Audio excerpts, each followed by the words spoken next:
You're in the Paracast, the gold standard of paranormal radio. And now, here's Gene Steinberg.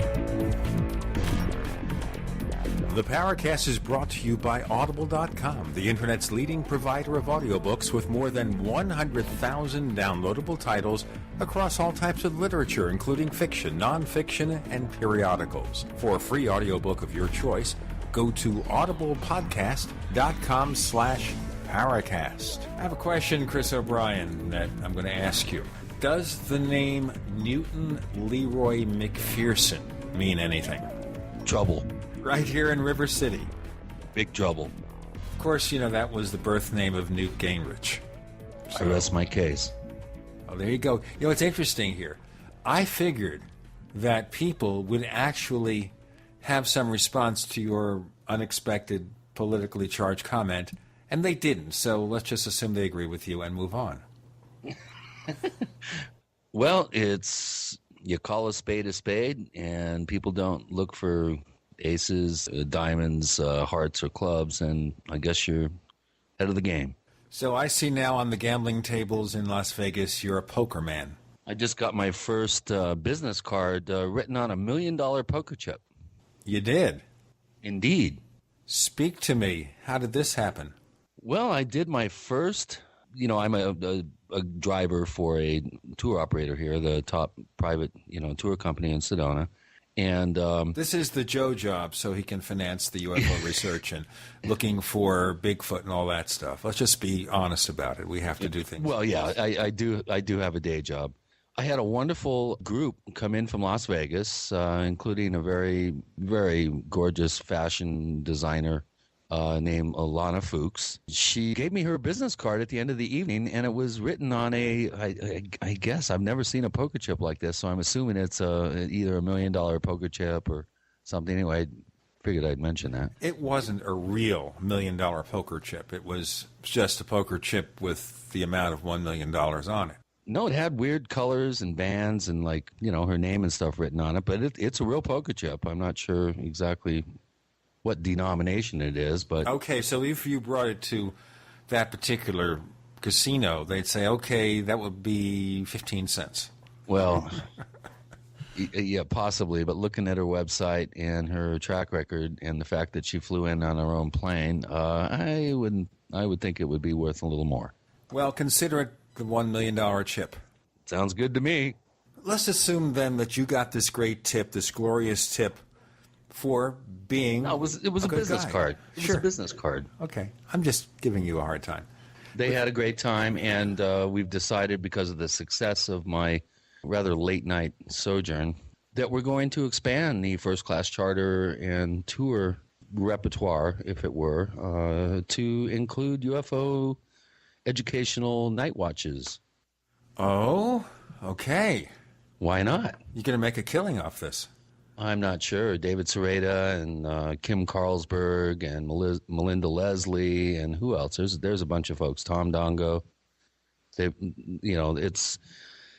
a lot of potential opportunities out there for UFO Skywatch tours, and it's not going to be like Stephen Greer, where you charge $1,100 per person.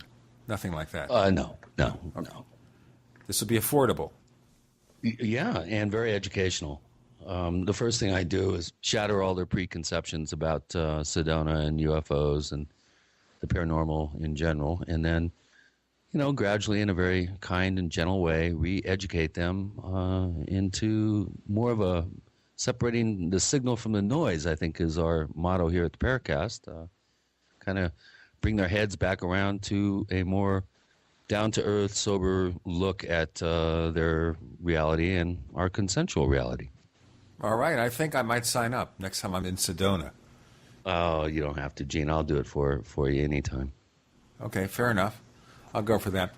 We do have a bit of sad news to present this evening. I mentioned it briefly in an insert in last week's episode, and it's a longtime UFO researcher who died just a few days ago. Maybe you didn't hear of him. I mean, he didn't write best-selling books, but a few people regarded him as the rock of ufology, a guy named Lucius Farish, who lived in a tiny town in Arkansas, Plummerville, with a population, last I heard, of about 800 or 900 people. And this guy for many years produced a UFO news clipping service where he would assemble newspaper reports from around the USA, around the world, of UFOs and other unusual events. He'd make copies of them and send them around to researchers. So we'd all keep up to date on what was going on from the material that we got from Lou Farish. He was a man ahead of his time. He created an internet-type clearinghouse of reports long before, the net evolved. This guy was here, like I said, the stalwart, rock of the earth kind of person who put everything together, kept the information flow going. He was involved in something called the Ozark UFO Conference, too. Oh, my very favorite. Mm-hmm. You did go there a few times? Oh, did I? Tell me about that. Well, I think I was there 5 years in a row. It kind of gets hazy. But all through the mid to late 90s, that was my springtime stop there in the beginning of April. And, of course, my main, shall we say, dock at the conference was the infamous Lone Star Bar hospitality suite and jam room, as it later turned out to be. And I think out of all the years that I went there, I may have attended maybe 3 or 4 presentations. That sounds like what Jim Moseley used to do when he'd go to these UFO conventions. He'd hang out in the bars, he'd hang out in the hotel lobbies, he'd talk to people, never get to see the presentations. Anyway, Lou Farish is a guy I corresponded with during the time that people exchanged snail mail for many, many years. And then in 1975, got to meet the guy. A fellow named Kurt Southerly and I both lived in Pennsylvania at the time. Kurt's been a guest on the Paracast. He's a longtime 14 researcher. He's going to be back on the show soon, by the way. But Kurt and I brought him some genuine bologna from Lebanon, Pennsylvania, to Lou. And within a few weeks, that's all he talked about. It was a big stick of this stuff. It's got to be like 10, 15 pounds of it. Within a few weeks, it was gone. So I bet he had sandwiches every single day, and his friends had sandwiches. Lou Farish was a great guy. You know, he had a nice, gentle sense of humor. Enjoy the time I knew him, and we're sorry to see him go. Lucius Farish. Well, another thing you should mention is he's willed his estate to furthering UFO research. Absolutely. I don't know how that's going to work out. We're going to explore it, and we might even have an episode where we look over the UFO field in relationship to people like Lou Farish, who kept the information flow alive for so many years. And we want to find out exactly what this bequest is going to be like and how UFO researchers can basically apply for it. I assume they have to set up some kind of infrastructure. We're going to find out. Speaking of rocks of UFO research, we have a guy named Chris Rutkowski. Now, Chris was on the Paracast in August of 2006. We only had him on then for 1 hour. We have him here for a full show this time. And he's a science writer who's written a number of books, including books about UFOs. And he takes, as you can imagine, a very serious, straightforward point of view on the subject. We're going to ask him also about some unusual events that are happening in recent weeks, such as a number of UFO cases that apparently have been reported in Canada. Dozens and dozens of cases at the beginning part of the year, and also about the strange sounds in the sky. People around the world hearing all these weird sounds. I know we have a few threads on it in the Paracast forums. I haven't heard any strange sounds, except when people yell at me. Okay? When people yell at me, I hear strange sounds. When Chris yells at me, he doesn't yell at me. He's a mensch, as we say. Science writer, astronomer, UFO book author, Chris Rutkowski, joining us next on The Paracast.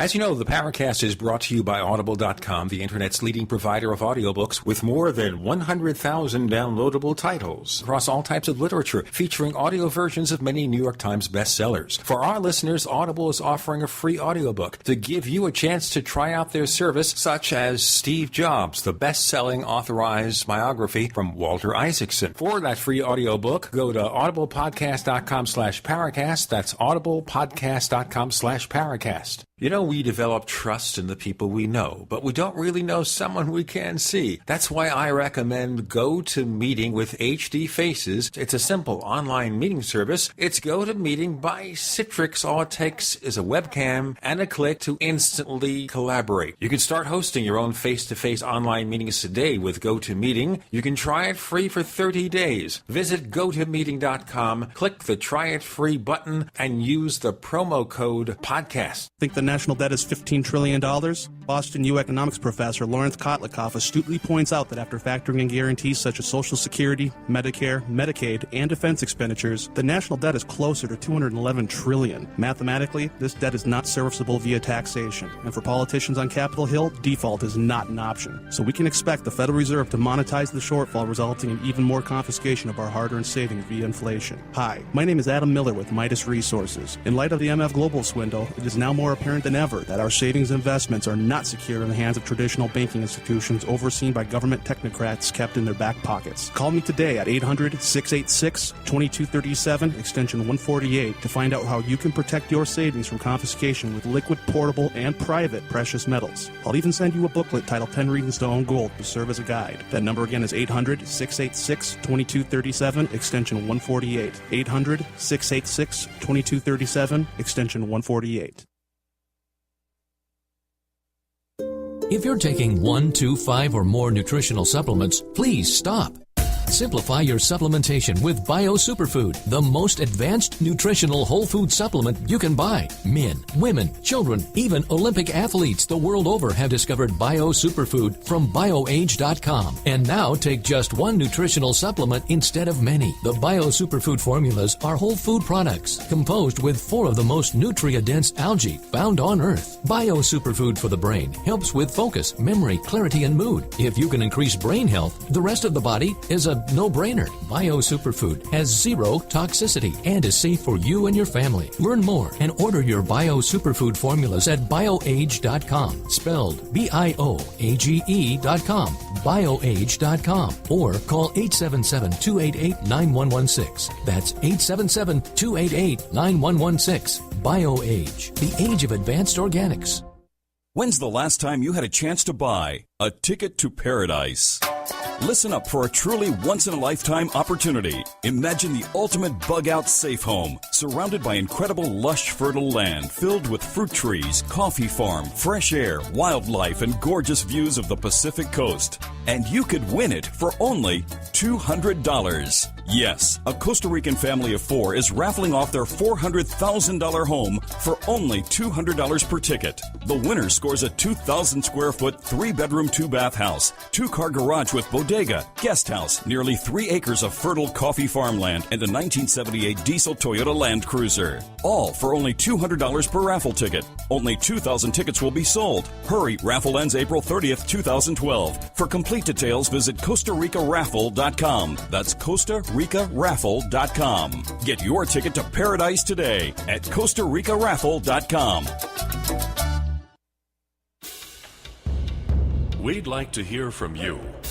If you have a comment or question about the Paracast, send it to news@theparacast.com. That's news@theparacast.com.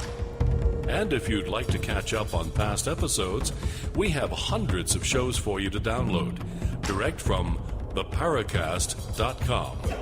That's theparacast.com. Or check us out at iTunes. With Gene and Chris on the Paracast, Chris Rutkowski is joining us from his palatial estate in Canada. And before we started, he had a statement on Facebook, remarking, of course, that he was going to get ready for the show taping.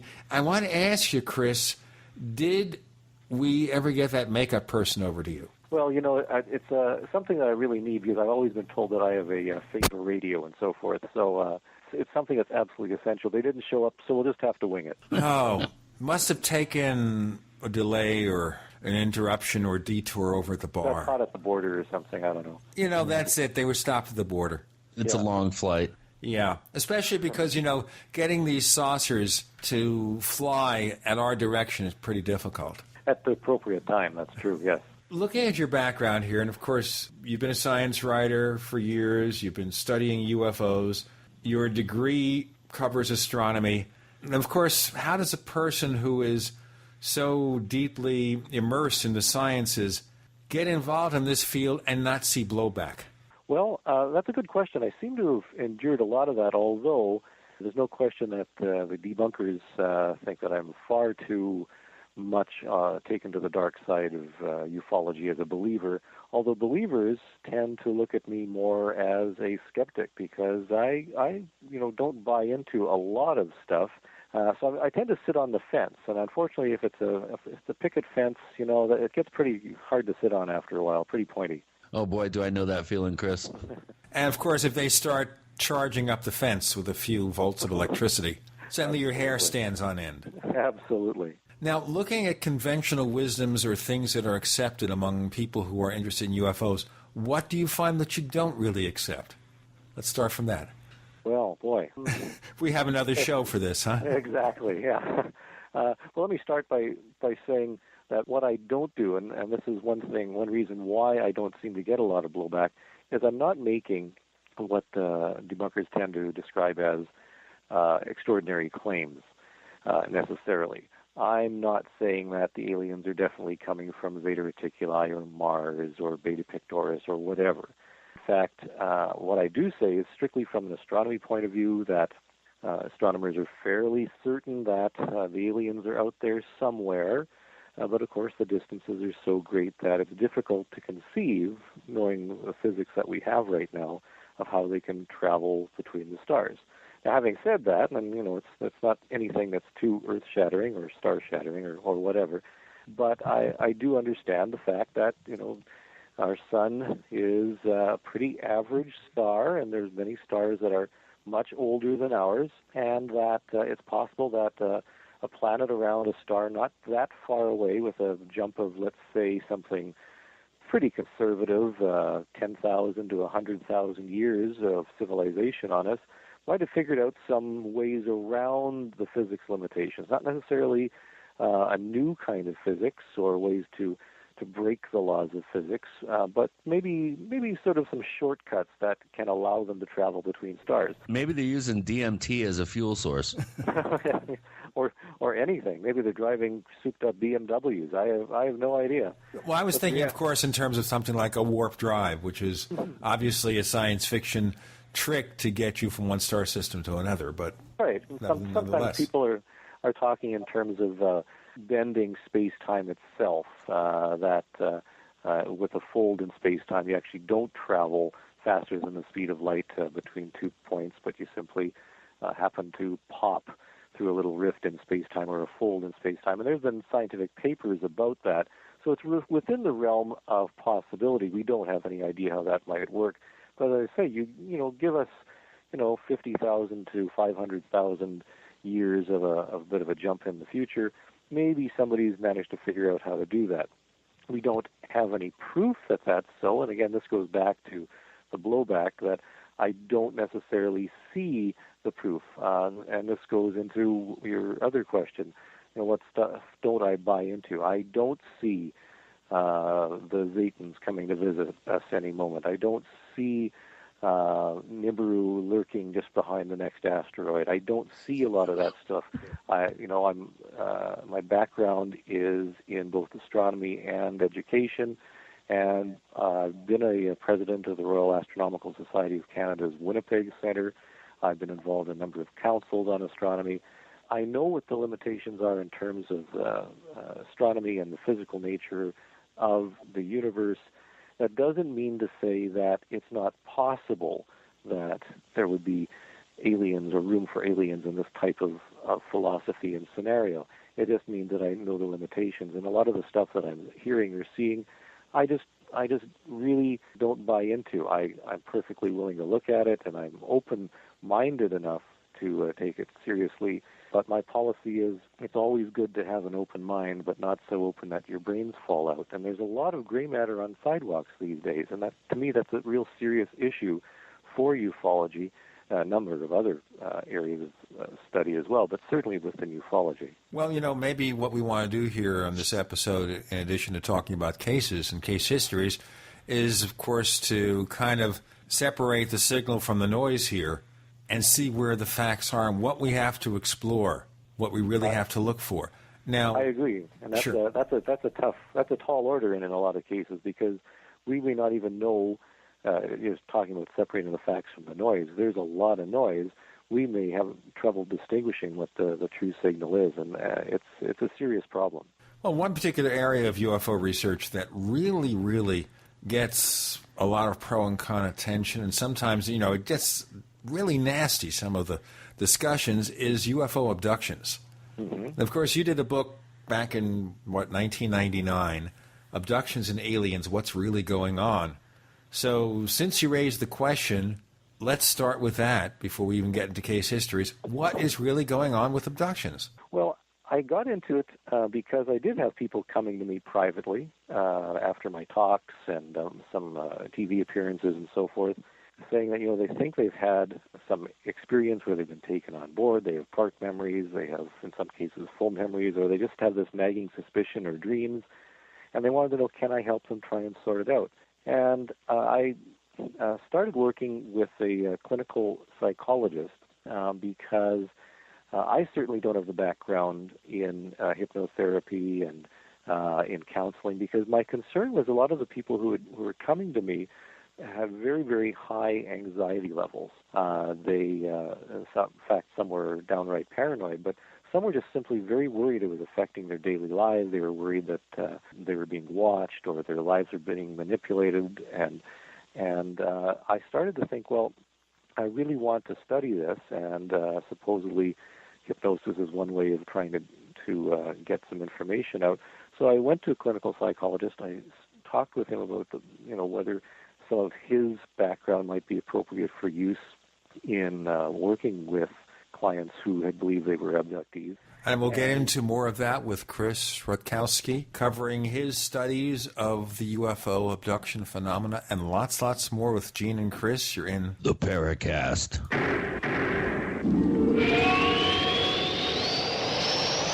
America's #1 source for independent talk radio for over a decade. We are the GCN Radio Network.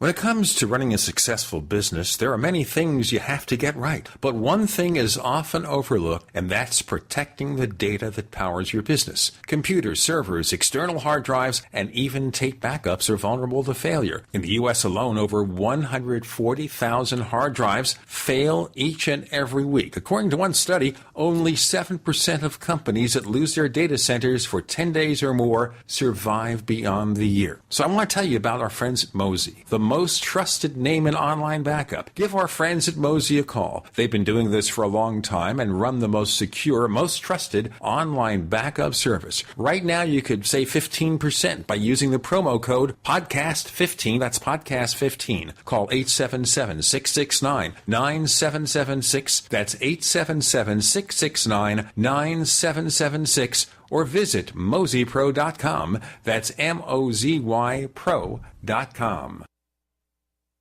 Introducing a diabetes breakthrough, an easy, natural, organic way to bring relief to diabetics. Introducing MDS Forte, a concentrated super-strength extract formulated for those who are looking for relief. What can MDS Forte do for you? MDS Forte reduces glucose levels safely and effectively, reduces cholesterol and triglyceride levels, increases HDL or good cholesterol while reducing LDL or bad cholesterol. MDS Forte reduces A1C, improves eyesight and circulation to the limbs, and helps with weight loss. Is non-toxic, caffeine-free, 100% natural, 100% organic, and comes with a 100% money-back guarantee. Waiting for the side effects disclaimers? With MDS Forte, there are none. Order a 25-day treatment of MDS Forte by calling 213-405-5355, 213-405-5355, or visit bestbloodsupport.com. That's bestbloodsupport.com for MDS Forte, a diabetes breakthrough. That's the sound of your door being kicked in by an intruder with a single kick.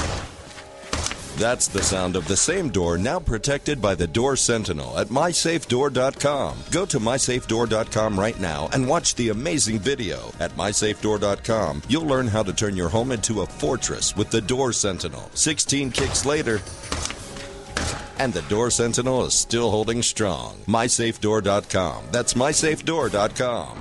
Hi, this is Ted Anderson. Have you ever wondered why banks, stockbrokers, investment advisors won't talk about gold IRAs? They've been available since 1986, yet the financial industry won't recognize the value of gold for your retirement. Gold has outperformed paper investments, yet no word about IRAs. If you would like to have gold for your retirement, call 800-686-2237. Don't get left behind by rising inflation and low returns. Call 800-686-2237. Secure your future and call 1-800-686-2237. Long-range patrol ration entrees. If you know survival, you know LRPs are the undisputed king of military rations. Hands down the best for your bug-out bag or survival pack. To go farther, faster, and carry more food, there's nothing better than a Brick Pack LRP cold weather ration entree. Nothing. Now, the Freeze Dry Guy is offering a limited-time deal on thousands of fresh LRP entrees. We're talking a menu of tasty and nutritious beef stew, chicken and rice, chili mac with beef, spaghetti and meat sauce with 20 entrees per case. These fresh 2011 LRPs are U.S. government contract overruns, perfect for long-term storage.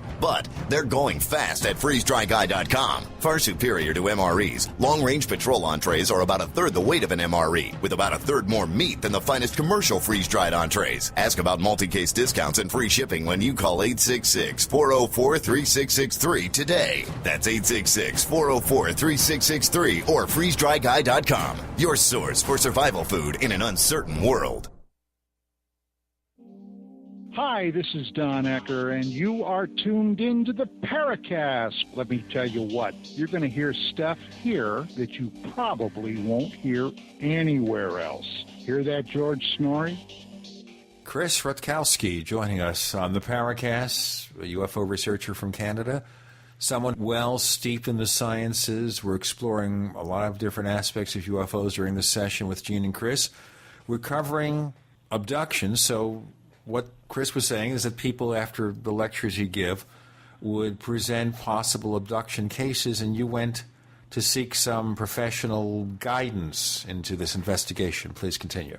Yes, I had spoken with a clinical psychologist who, as a matter of course, in his own work, had employed hypnosis for working with memories, but also, more importantly, to deal with people's anxiety. And to me, that's a very critical key within abductions, is that certainly people who say they have had an abduction experience have a lot of worries. They're concerned about, are they going crazy, or is this something unusual? It may be affecting their families. Maybe there's marks on their bodies that they're worried about. So in some cases where they're really concerned, I thought it was appropriate to work with a clinical psychologist, especially one who, as a matter of course, used hypnosis. And we started working with individuals one-on-one, and the clinical psychologist would, after a number of sessions of counseling, because it's just not the type of thing you walk right in and hypnotize somebody and get results, but it's a matter of getting to know the client, getting to understand what's really going on, and then eventually, as one of many tools in dealing with anxiety and people's experiences, the psychologist did employ some hypnosis to try and get at the source of the anxiety.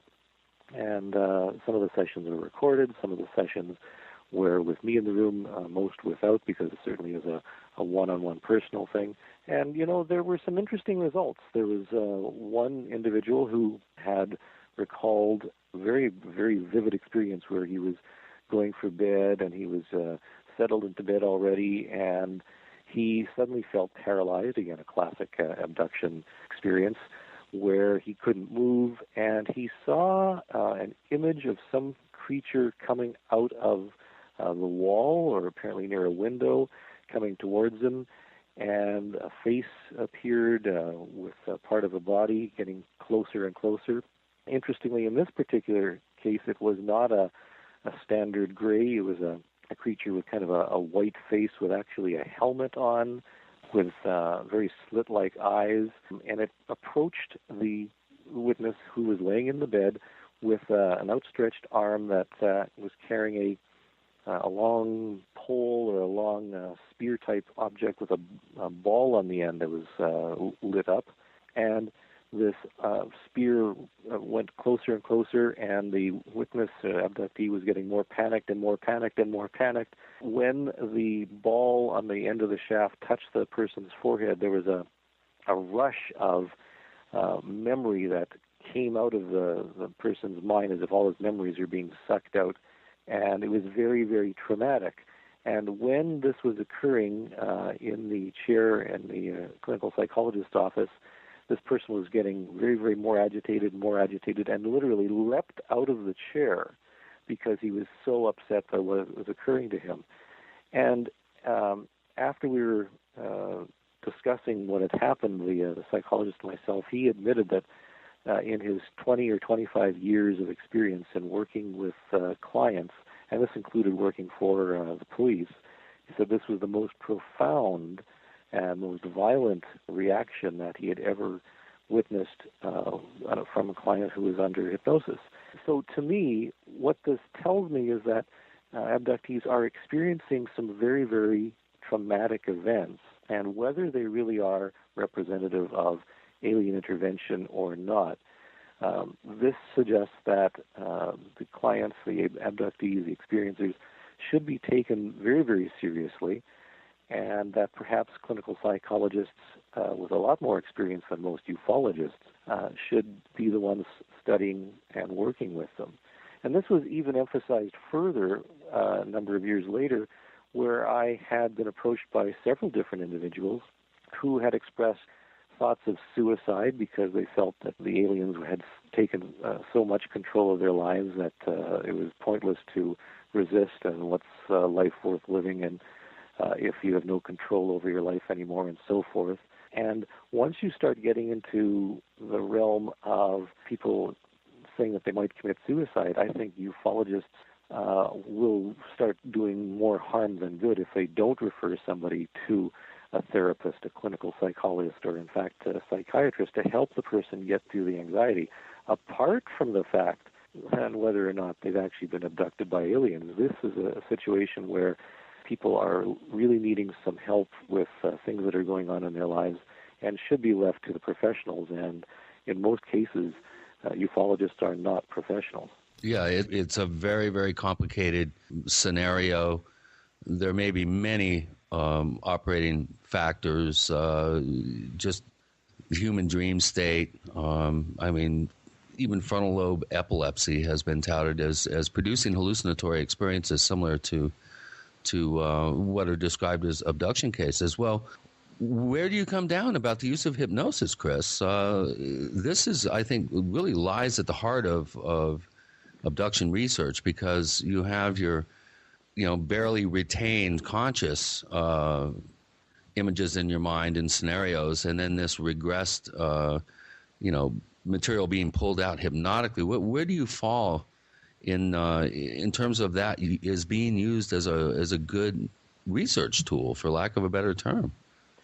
Well, it's a tricky situation, because when you say that it's a research tool, that's exactly what it is, and it's a tool, not the tool. I think that a lot could be gained through relaxation techniques in order to help abductees get more control over their lives and get a better handle on what's going on.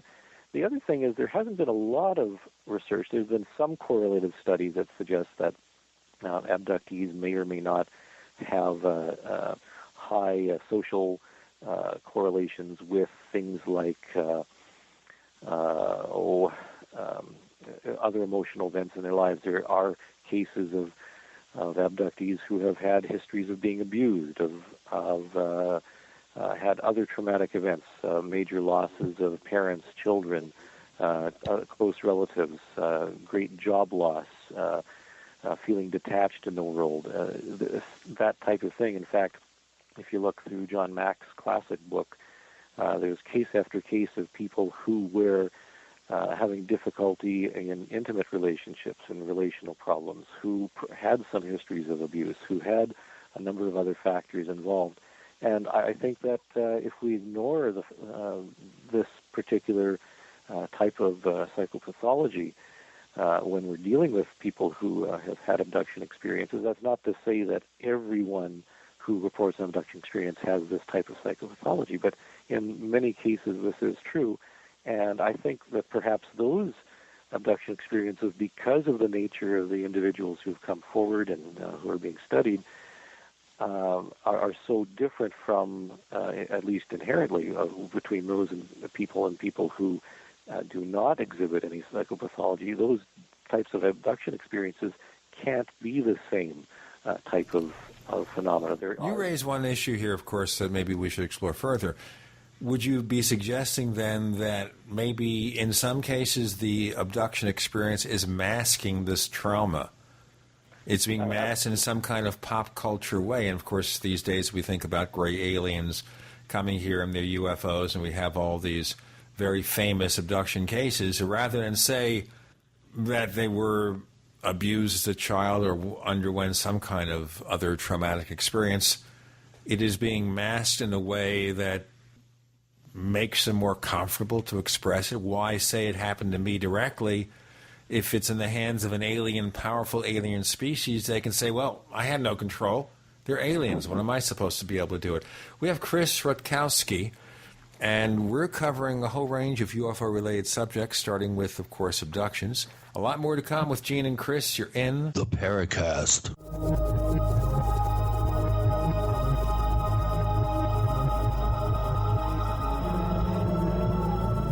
Are you tired of searching for great talk radio? Something more important. Search no more.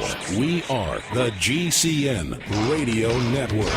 Are you ready to order the official Paracast t-shirt? You asked, we answered. We're now taking orders for the official Paracast t-shirt. It comes in white, 100% cotton. The front of it features the same logo that we have on our community forums. On the back it says, separating signal from noise. To order the official Paracast t-shirt, here's all you have to do. Visit our new online store at store.theparacast.com. One more time, that's store.theparacast.com. You can use a major credit card to place your order for the official Paracast t-shirt. Hey neighbors, we have one more thing to talk about, and that's more merchandise at the official Paracast store. We have hats, we have jackets, we even have a flip video camcorder customized with the Paracast logo at the official Paracast store. It's all now available at the official Paracast store, store.theparacast.com.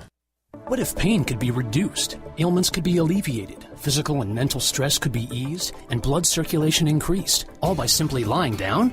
Introducing the original Biomat. The Biomat is an FDA-registered medical device that combines deep-penetrating infrared space-age technology and revitalizing negative ions with the incredible healing power of amethyst crystals. A Biomat can boost your immune system, relieve pain and stiffness, reduce stress and fatigue, and assists in detoxifying your body. Join the thousands of people reporting relief from chronic pain, fibromyalgia, arthritis, sports injuries, insomnia, and much more. Each Biomat comes with a lifetime trade-in and 3-year warranty. Learn more at bio-mats.com, spelled bio-mats.com,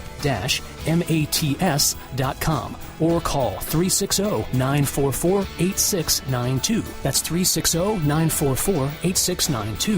Visit bio-mats.com today and enhance your life with a Biomat. We all know that Berkey Water Purification Systems are the most trusted name in water filtration. As an authorized Berkey dealer for over 6 years and serving thousands of satisfied customers, the Berkey Guy offers amazing specials for Berkey Water Filtration Systems. The Berkey Light Systems include a set of self-sterilizing and recleanable black purification elements that purify water by removing chlorine, pathogenic bacteria, cysts, and parasites to non-detectable levels and remove harmful chemicals such as herbicides and pesticides. Order the Berkey Light Systems system today, complete with 2 black Berkey elements for only $231, and the Berkey Guy will ship your order free of charge. With the purchase of a Berkey Light, the Berkey Guy is also offering a set of fluoride and arsenic filters for only $39.99. That's over 30% off the retail price. Call the Berkey Guy at 1-877-886-3653. That's 1-877-886-3653. Or order online at goberkey.com. That's goberkey.com today. If you constantly feel run down and tired, your pH level might be low, and your body could be full of toxins. If what you drink is not at a pH level of 8 or higher, you are inviting bacteria and acid to thrive in your body. But there is something you can do. Simply add 10 drops of AlkaVision Plasma pH drops to your water to help your body rid itself of acidic waste, increase oxygen, and raise your pH balance to optimum levels. AlkaVision Plasma pH drops combine a unique formula of the most alkaline minerals in the world, alkalizing the water you drink, ridding your body of acidic waste and toxins, and helping you regain energy and vibrant health. And studies show viruses, bacteria, and toxins cannot survive in an alkaline, high pH environment. Order your bottle of AlkaVision Plasma pH drops at alkavision.com. That's ALKA vision.com. Or call 269-409-1776. 269-409-1776. Alkalize your body. Supercharge your health at alkavision.com today.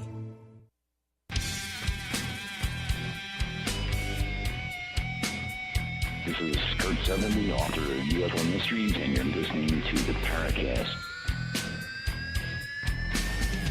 We return with Chris Rutkowski with Gene and Chris in the Paracast. We're talking about abductions because he wrote a book on the subject back in 1999. I don't know if you can even get a copy.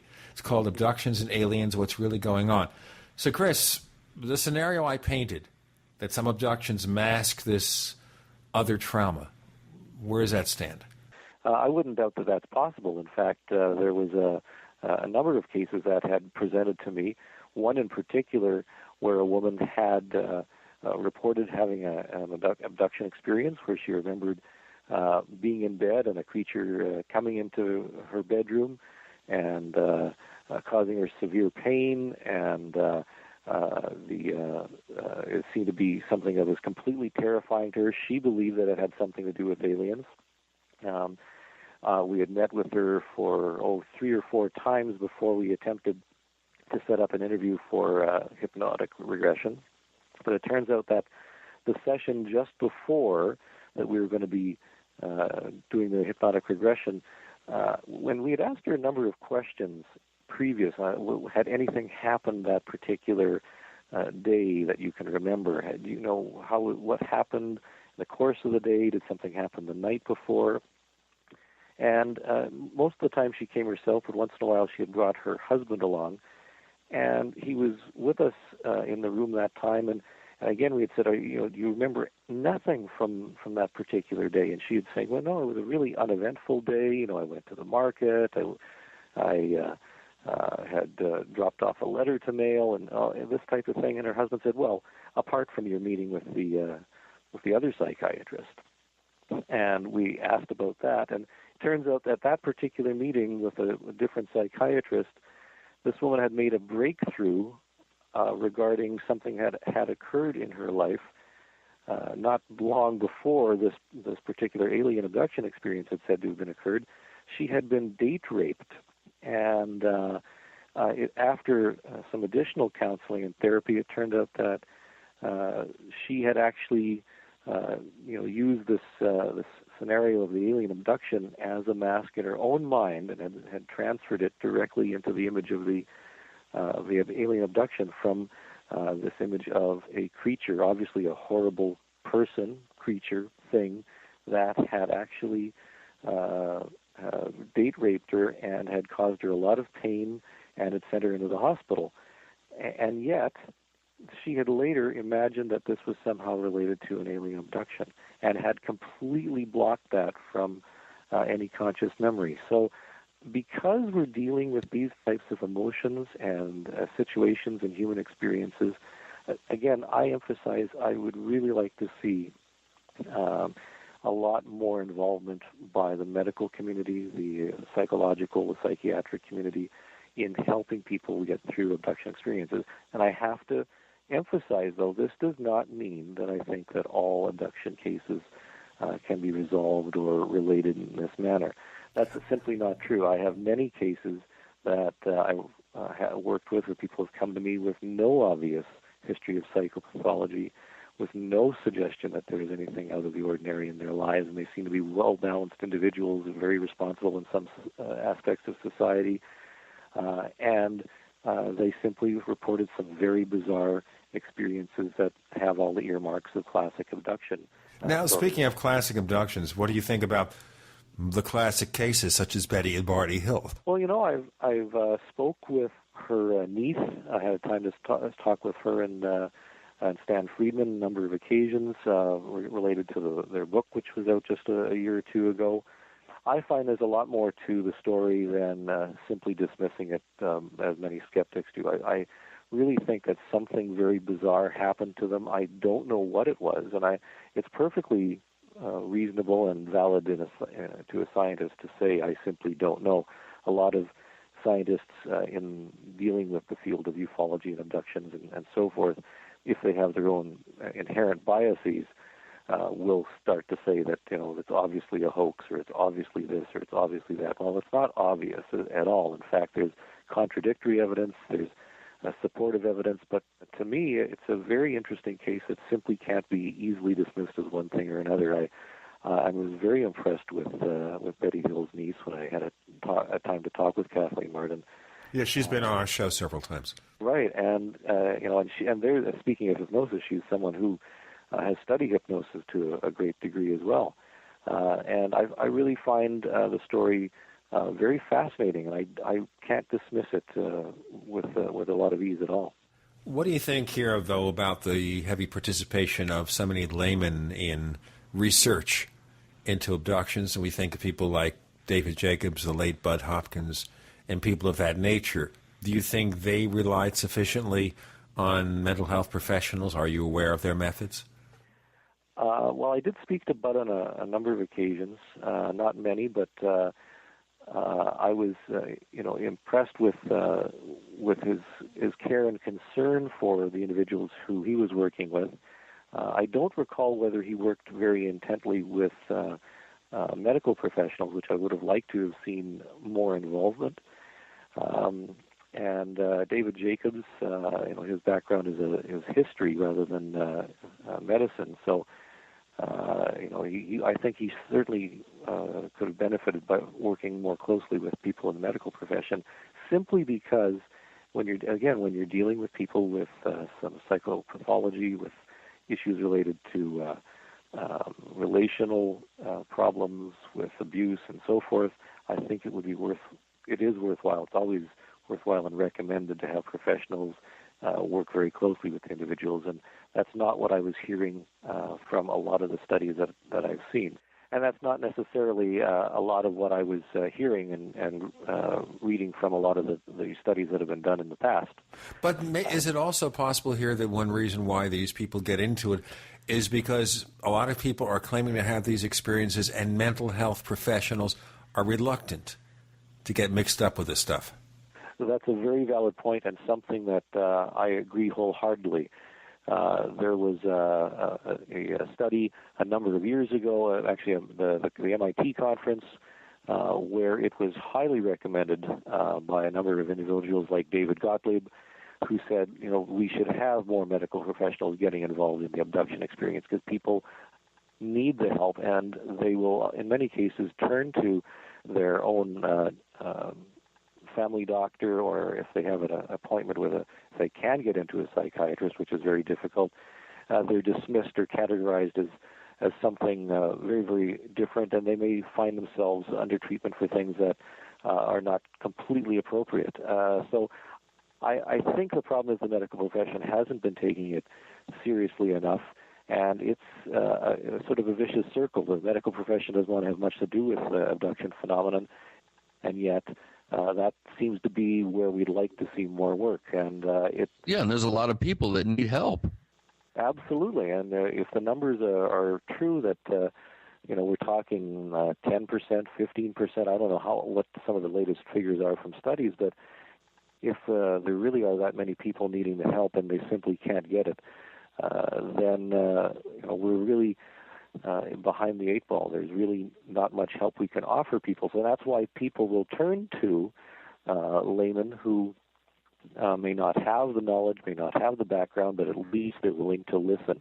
One thing that also makes it difficult for doing this kind of investigation, someone has to pay the mental health professional. I know the healthcare situation in Canada is different than the USA, but here in the USA, what a lot of psychiatrists will do these days is they're not getting paid to see somebody year in and year out by the health insurance companies. They're getting very little money.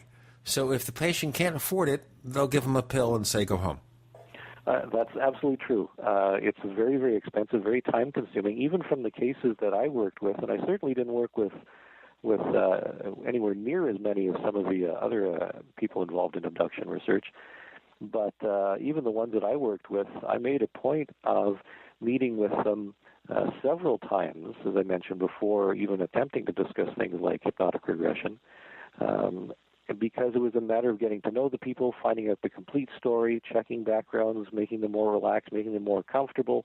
And this takes time. And the number of hours that I spent per individual would easily be 20, 30, in some cases 40 hours working with people before we even got to the hypnotic regression stage. And that's simply not feasible for many psychiatrists and clinical professionals, even therapists whose rates are obviously much lower than psychiatrists. Yeah, can you imagine a psychiatrist at $150 or $200 an hour? Exactly. And they have to see you 30, 40 times. And you think, well, who's going to finance this thing? Chris Rutkowski will not finance it, nor will Gene Steinberg and Chris O'Brien, but you're still in the Paracast.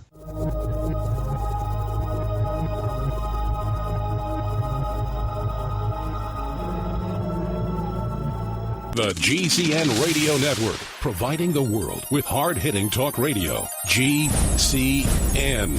Great talk radio starts here. Hi, Ted Anderson announcing a great way to listen to radio on the telephone. By calling 760-569-7700, you'll be hearing GCNlive.com programs in seconds. Come to GCNlive.com, find your favorite host's dedicated phone number, and hear them 24/7. You heard me right. Every show has a dedicated phone number. Stop by GCNlive.com and bookmark their number today. And again, that's 760-569-7700.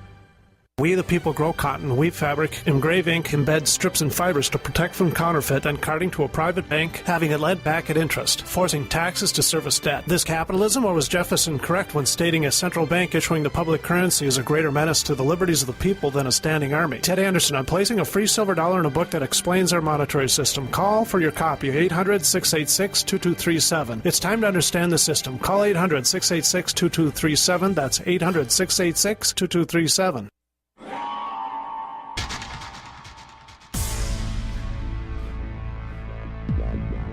Welcome back to the Paracast, the gold standard of paranormal radio. And now, here's Gene Steinberg. Chris Rutkowski joining us with Gene and Chris. We're talking about abductions. Now, since you wrote the book, which is, 12 years ago, have you done much further research into abductions?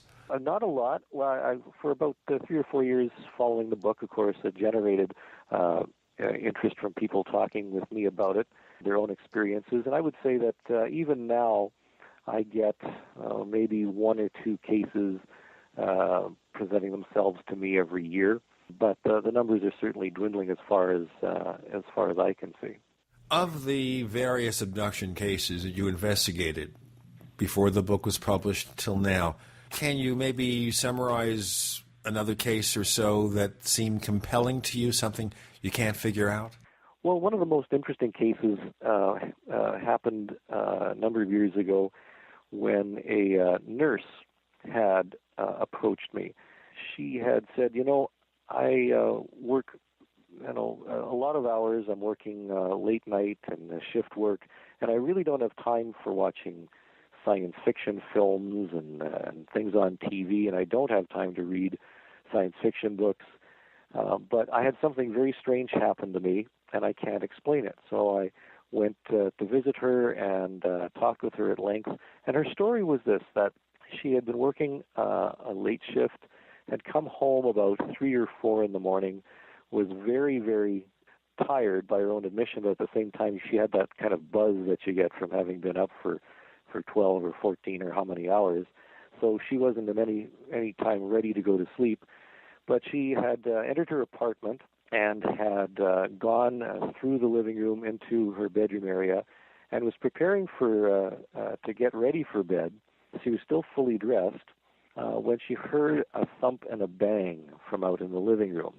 Now, she lived in an apartment block where there were some college students and some young people, and it was a lower rent neighborhood. So, there were people who caused trouble in hallways at 3 or 4 in the morning sometimes. Yeah, I used to do that when I was a kid. I used to cause all sorts of trouble with my friends, not at 3 or 4 in the morning, but always in a tenement in Brooklyn. On the top floor, the people underneath would say, "What's all that jumping and thumping all about?" Exactly. Yeah, you sound exactly like that type. So I resemble that remark. So she was a little annoyed at this, and she figured, she really wants to get some sleep this night, so she's going to go out and give him a piece of her mind. So she stormed out of her bedroom with the intention of opening the door from the living room into the hallway and yelling at whoever was doing that, except when she got into the living room, there were 2 creatures, 2 little beings about 4 feet high, again deviating from the standard grays. These creatures had round heads. They were all white. They had very round, bulbous eyes, slits for mouths, and they seemed to be wearing long white togas or long white gowns. And her first reaction was, "Oh no, it's Halloween already," and they got into my apartment. So she immediately said to these 2 creatures who were standing just a matter of 6 or 8 feet away from her, "How did you get into my apartment? I don't have any candy for you. What are you doing here?" And these 2 creatures looked at her, and then they looked at one another, and then they looked back at her, and as soon as they did that, she realized these are not kids looking for Halloween treats. She said that she asked them who they are. She was taken aback. She had no idea what was going on. And somehow, telepathically, they said that we're here to visit you, to talk with you, and we would like to know if you would like to come with us for a ride. Hey, you want to come for a ride. What a great pickup line. But here's these creatures in her own living room asking her this. And she just sort of said, "Well, I guess so." And the next thing she knows, she's not in her apartment at all. She's walking through a very large hangar area with 1 creature in front of her and 1 creature behind her. And she's being led across this hangar area where she could see a number of classic, saucer-shaped and cigar-shaped objects. And she was led into a door that was in the side of a large cigar-shaped object. She was led in there, led down a gangway of some sort into a control room in the front of this craft, and was indicated that she should sit between these 2 creatures who had sort of a Star Trek-y console with a view screen. And she saw a picture of the Earth appear on the screen in front of her, getting smaller and smaller and smaller. And then the next thing she remembers is that she's back in her bedroom on the side of the bed away from the door to the living room. The bed is still made up, not slept in. She's still in her clothes. Her shoes are still on. And 2 to 3 hours have passed from the time that she had gone home, and she had no recollection of what might have transpired during that time. Now, she said to me, "I don't have vivid dreams. I'm sure I was awake. I'm sure this really happened, but what was this? And you helped me." And, she had no reason to make this up. She had no reason to fabricate anything. She had no gain, everything to lose, and I had no explanation for what might have occurred. What can we say? It's just one of those classic cases that we simply... And Chris, you never mentioned where she was located, I don't think? Well, this was here in Canada. Whereabouts, though? In the city of Winnipeg. I don't know what to make of that, boy. A great witness has no, like you said, there's no apparent reason why she would come forward with a fabricated story like that. It sounds actually very believable. Now, I was interested, Chris, in you're saying that you seem to be seeing a reduction of UFO-style abduction cases. Do you think this is because your book now is 10 years old and it's run its course, or do you think that we're actually witnessing a reduction possibly in claims of UFO abductions? I kind of sensed that for the last couple of years. Right. I do tend to think that we don't see or hear as many abduction stories as we used to. I will often I continually get UFO reports, but very, very few abduction cases are coming to me, certainly not as many as we used to get. So from my perspective... Chris, speaking of getting UFO reports, I want to make sure everybody out there in the Paracast listening audience knows about the Canadian UFO survey that you've been involved with for quite some time. And your first article that you released on your blog here in the Y2012K it talks about classifying and studying UFO cases. Now, I'm not sure if you're aware of the work of Ray Stanford, but recently we had Ray on. I consider Ray probably, in my estimation, the preeminent observer of UFOs, especially analyzing photographs and films. And he brought up some very interesting points of kind of rules of thumb for people to, be aware of when they're out in the field observing the sky. And your article goes through and gives 7 categories of sightings that make sense to me about how a vast majority of UFO reports are actually misidentified mundane phenomena. And that's an area that I'd like to talk with you here and try to give our listening audience a good sort of set of rules of thumb of what to look for when you're actually sky watching. You're an astronomer. You're in a really good position to help some folks out there. Absolutely. Well, I think maybe what we should do here is do an overview of these categories over the next few segments, just to give people kind of a background, because we talk so much about sightings and a lot of arcane things here, but it's a good idea for people to realize, once again, that even if ET is there, 80-90% of the things they see in the sky are just completely conventional? They're not UFOs, they're not spaceships, they're not interdimensional beings. Probably a higher percentage than that even, Gene. Perhaps. It's hard to say. Chris Rutkowski is joining us. With Gene and Chris, you're in Paracast.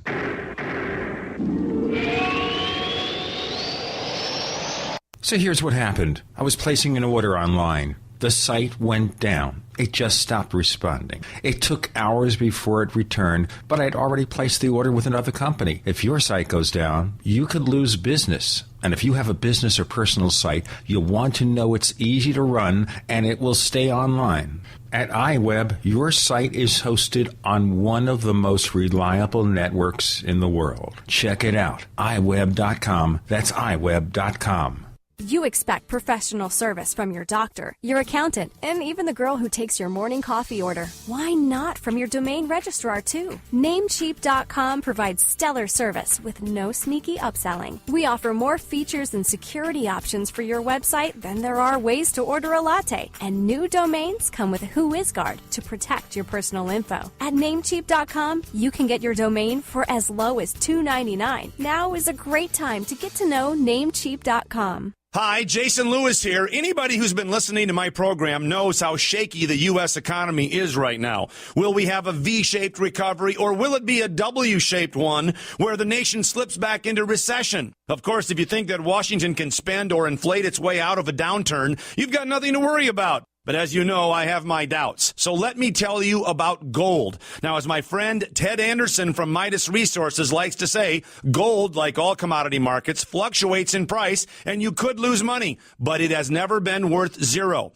Give it some thought, and if you're interested in converting your IRA to gold or would like to actually have it in your possession, call Midas Resources today at 1-800-686-2237. The U.S. dollar was once backed by gold, but has since lost 90% of its value. And if things don't change, I'm afraid the trend will continue. Call Midas Resources today at 1-800-686-2237 for gold and tell them Jason Lewis sent you.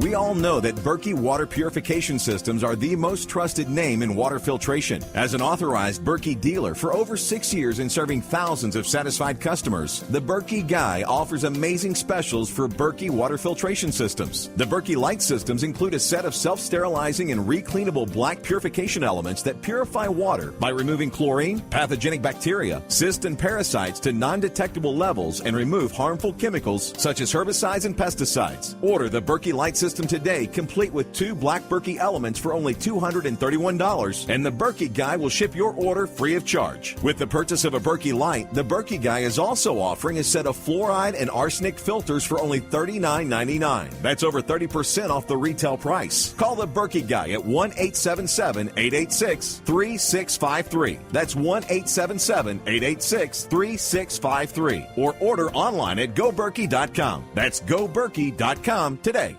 Iodine protection packs from hempusa.org are now in stock for immediate delivery worldwide. Our iodine protection packs include microplant powder, green life kelp, red palm oil, and our clear roll-on iodine that will feed the body the iodine it needs. All iodine protection packs are in stock, save you money, and ship for free in all 50 states. Visit hempusa.org or call 908-691-2608 today.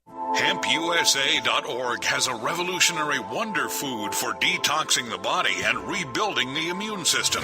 Microplant powder can help unclog arteries and soften heart valves while removing heavy metals, virus, fungus, bacteria, and parasites. Plus, it cleans and purifies the blood, lungs, stomach, and colon. Keep your body clean with microplant powder. Visit us at HempUSA.org or call 908-691-2608 today.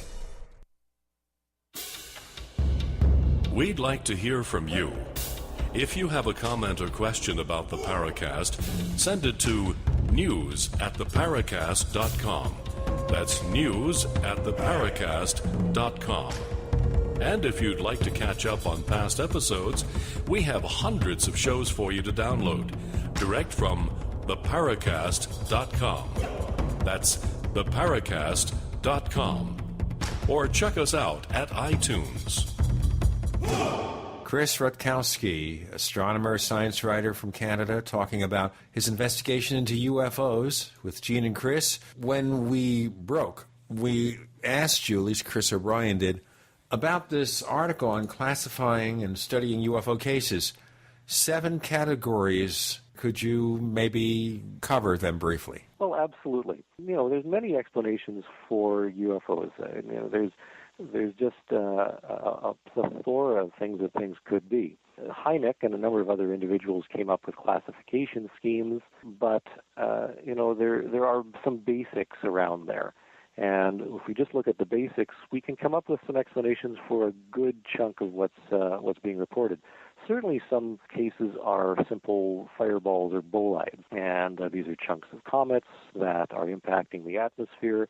And these are easy to pick out of the data set of UFO reports because they tend to be blue or green. The sightings tend to be very short-lived, of the order of 2, 3, 4, 5, sometimes as long as 10 seconds, depending on whether we're in the middle of a meteor storm or not. They're very easy to pick out. They sometimes are described as long teardrops with long tails. And other characteristics are things like, well, it looked like a plane was going to be crashing just beyond the next hill. It was coming straight down or at an angle, and we could see chunks flying off of it. We're absolutely certain that what we're seeing was a plane crashing. And these are all descriptors of fireballs or bolides, as astronomers like to call them, and they do account for a certain percentage of the body of UFO reports that we get every year. Now, people report seeing starlight objects, starlight lights hanging in the sky for hours and hours and hours, and sometimes they're flashing different colors. These are usually stars or planets, and the fact that they are seen for many, many minutes and of the order of 2 or 3 hours, sometimes people will say we've been watching them from midnight right until the sunrise. Again, those are easy to pick out of the body of UFO reports. Now, the trouble is that some of the starlight objects that are reported are moving, and they're not stationary. And some of these are certainly satellites. You can go log on to websites like Heavens Above, and you can actually plot it for your own area, exactly down to your latitude and longitude, and you can calculate how many times a night that something's going to pass overhead, and you can actually check and see that something's going to be passing overhead at precisely 11:52 p.m. Over your town or city. You can walk out and you can see it. Hey, there's also Chris, FlightAware. There's an iPhone app now. You can point your iPhone at any place in the sky, and it'll instantly give you a readout of all transponded, mundane, accredited air traffic. Yeah, there's a number of great resources that you can use. So there are ways of figuring out exactly what's going on up there. So some are satellites. Sometimes though we get these reports where there's 5 to 10 objects moving together in clusters. Those are a little trickier, and I have to tell you I'm baffled by some of those, especially where they're all flying together in the same direction and then zoom take off in 5 or 6 different directions. Those are very, very curious, and I think we have to deal with those separately. But the simple ones moving by themselves, or as many as 3 moving together, are often satellites. There's a category of satellites called NOSS, N-O-S-S, which are basically used for triangulation, where various governments will send these up, and because they have 3 different vantage points, they can pinpoint exactly the movement of objects on the ground. So they are, when you see triangular or formation of star-like objects in the sky, that doesn't necessarily mean that it's a triangular object. It means, in some cases, that it's a triangular formation of satellites high in the sky that are being used for military purposes. Now, beyond those, there are everything from northern lights to standard aircraft that are passing overhead, helicopters. We've had cases of casinos and other areas that have spotlights flying or shining on the underside of clouds, and they tend to whiz around one another and then zip away again.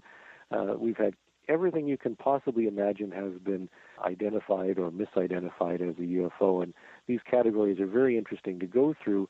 And yet, with all these cases that we have that have various explanations, we tend to be left with small percentage, and you mentioned 10%, depending on how many passes you go through and how rigorously the data is collected.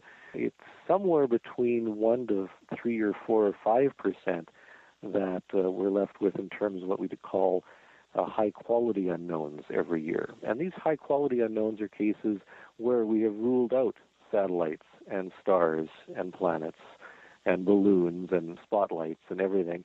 And Chinese lanterns. And Chinese lanterns. Well, that's we've had a lot of those last year, that's for sure. But we've ruled out a lot of things, and the witnesses were cooperative, and they seem to be very coherent, and perhaps there were more than one witness. And video helps, too. Video helps. So we have all these cases, and yet we have no explanation. Now, that doesn't mean that these cases are automatically spacecraft, but it does mean that there's a real phenomenon there that somebody witnessed that we can't explain. Now, 1 to 2 or 3% doesn't sound like a lot, but when you look at the raw numbers, for example, in Canada, we're hovering around 1,000 cases for 2011 again. Where you're looking at a significant number of reports. And when you look over 20 years, 30 years, and in Canada we're approaching 25 years of the Canadian UFO Survey, you're talking about dozens and dozens and into the hundreds of cases that can't be explained, that have resisted explanations all these years, that suggest that something real is being observed, and the phenomenon simply can't be dismissed very easily. We will talk about Shag Harbor, which I think is one of our finest cases, and one that you cut your teeth on. Yes, indeed. It's one of the classics during that big wave of 1967 when everything seemed to be happening in Canada. Before we get to that, the one thing I always talk about in terms of UFOs is the publicity flap, which is that you get a UFO report in the newspaper or people in the neighborhood start talking about it. They start looking upward. And as soon as they look upward, of course, they see more things, and then you get more cases. Now, maybe it is that UFOs are always there, and we just have to be looking in the right place at the right time. But if there is that publicity, you will get more cases. So you said 1,000 cases or whatever in 2011. Also, MUFON reported a lot of cases. Right. So a lot of our data comes from MUFON, and it comes from a lot of different sources. We didn't see the big spike that MUFON reported, and I think that's largely because of the way they've been doing their collecting these days, because they didn't have their database wasn't as rigorous and put together in the past couple of years. But we do see in Canada a consistently high level of UFO reports. That's going on regardless of whether there is media publicity or not. In fact, what happens, and I remember talking with Alan Hynek about this when he was still alive, that it's not necessarily that media attention and movies and TV will give rise to UFO reports that are occurring. They'll often make people more confident and reassure them that it's all right to talk about experiences they've had in the past. And I'll tell you, ladies and gentlemen, it'll be all right to talk about this. We have Chris Rutkowski with Gene and Chris. You're in the Paracast.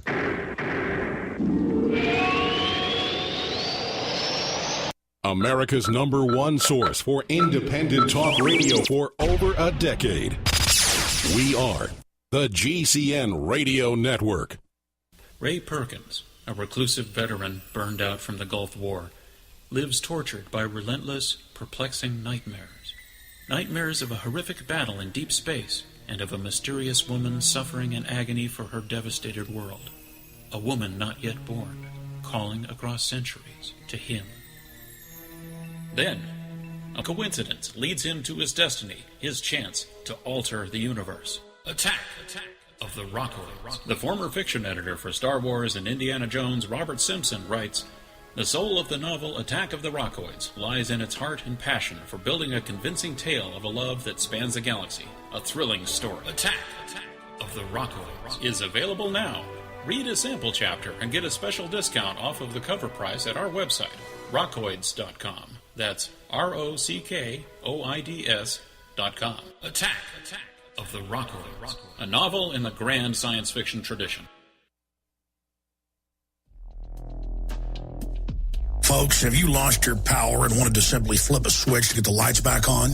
If so, this is going to be the most important message you'll ever hear, because there's never been a better time to get ready for the winter power outages ahead. Here's why. Solar-powered generators are now available from our friends at Solutions from Science, one of our oldest sponsors. Their emergency backup systems provide life-saving electrical power when you need it most. Unlike gas generators, a solar generator runs quietly, emits no fumes, and produces electricity from the sun. It's like having an electric power plant running quietly in your own home. Whether it's ice storms, brownouts, or blackouts, you'll never have to suffer through painful power outages again. When the power goes out this winter, you'll be ready with a solar-powered generator from Solutions from Science. Go to mysolarbackup.com for more information. That's mysolarbackup.com or call 877-327-0365.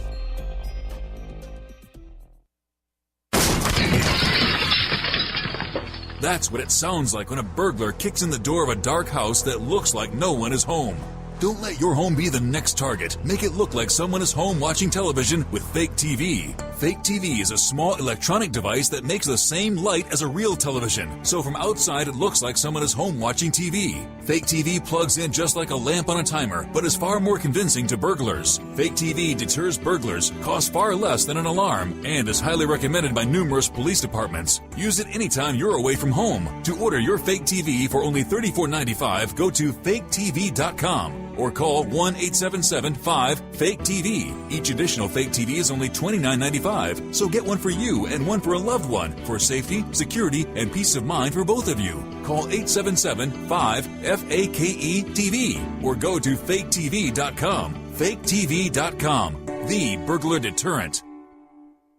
Hi, folks. Jason Lewis here. Did you know USA Today reports that nearly 20% of parents plan to take a second job to pay bills and support their families? Well, bravo. I applaud responsibility. But I have a far better idea, a way for you to stay home and earn that second income to pay bills or get ahead financially. I recommend starting your own internet-based home business through incomeathome.com. They can help you start earning money fast. No selling soap, no cold calling, and no pressure. No matter your age, education, or experience, you can do this in the comfort of your home. They provide the coaching and they bring potential customers to your home computer. You can literally earn money from your kitchen table. And you know I recommend incomeathome.com to all of my listeners. So visit incomeathome.com and check out the $1,000 giveaway. That's incomeathome.com. Don't forget to tell them Jason Lewis sent you. That's incomeathome.com, incomeathome.com, incomeathome.com.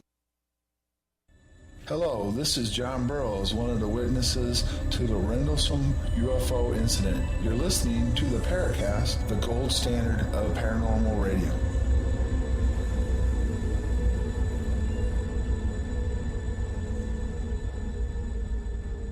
With Chris Rutkowski, it is now comfortable. You can feel comforted in talking about UFO cases. But I see the point there that if you see a UFO sighting or you see a movie about something related to space people, you feel comforted that maybe the experience you had was not so strange. Another point, too, which some people who are involved in the more paranormal aspects of the question say, is that there may be other things going on with people who see UFOs. Maybe they have poltergeist phenomena, stuff like that, other types of events.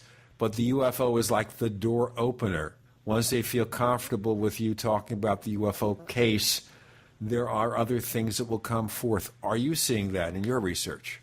I have seen that, and I saw it very early in my research and investigations. In fact, back in the 1970s, I had gone on a number of digs. We don't hear the term used very much anymore, but it's more like an archaeological dig where you go to an area where there hasn't been any UFO reports, and you just begin talking with people about any odd experiences they might have had.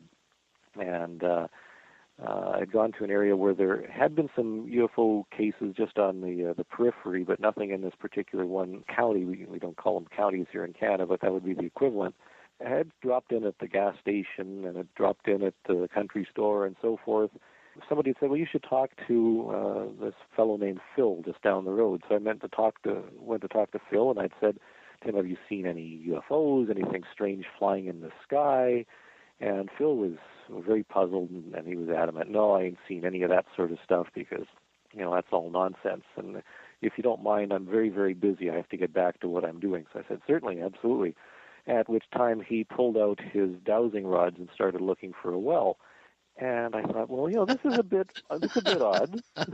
And I talked to him about that. And I said, well, do you get these senses? You can sense things. Can you pick up the vibrations? He says, oh, yeah, the house down the road, they've had hauntings and ghosts and all that sort of stuff going on for years now. But you didn't ask me about that.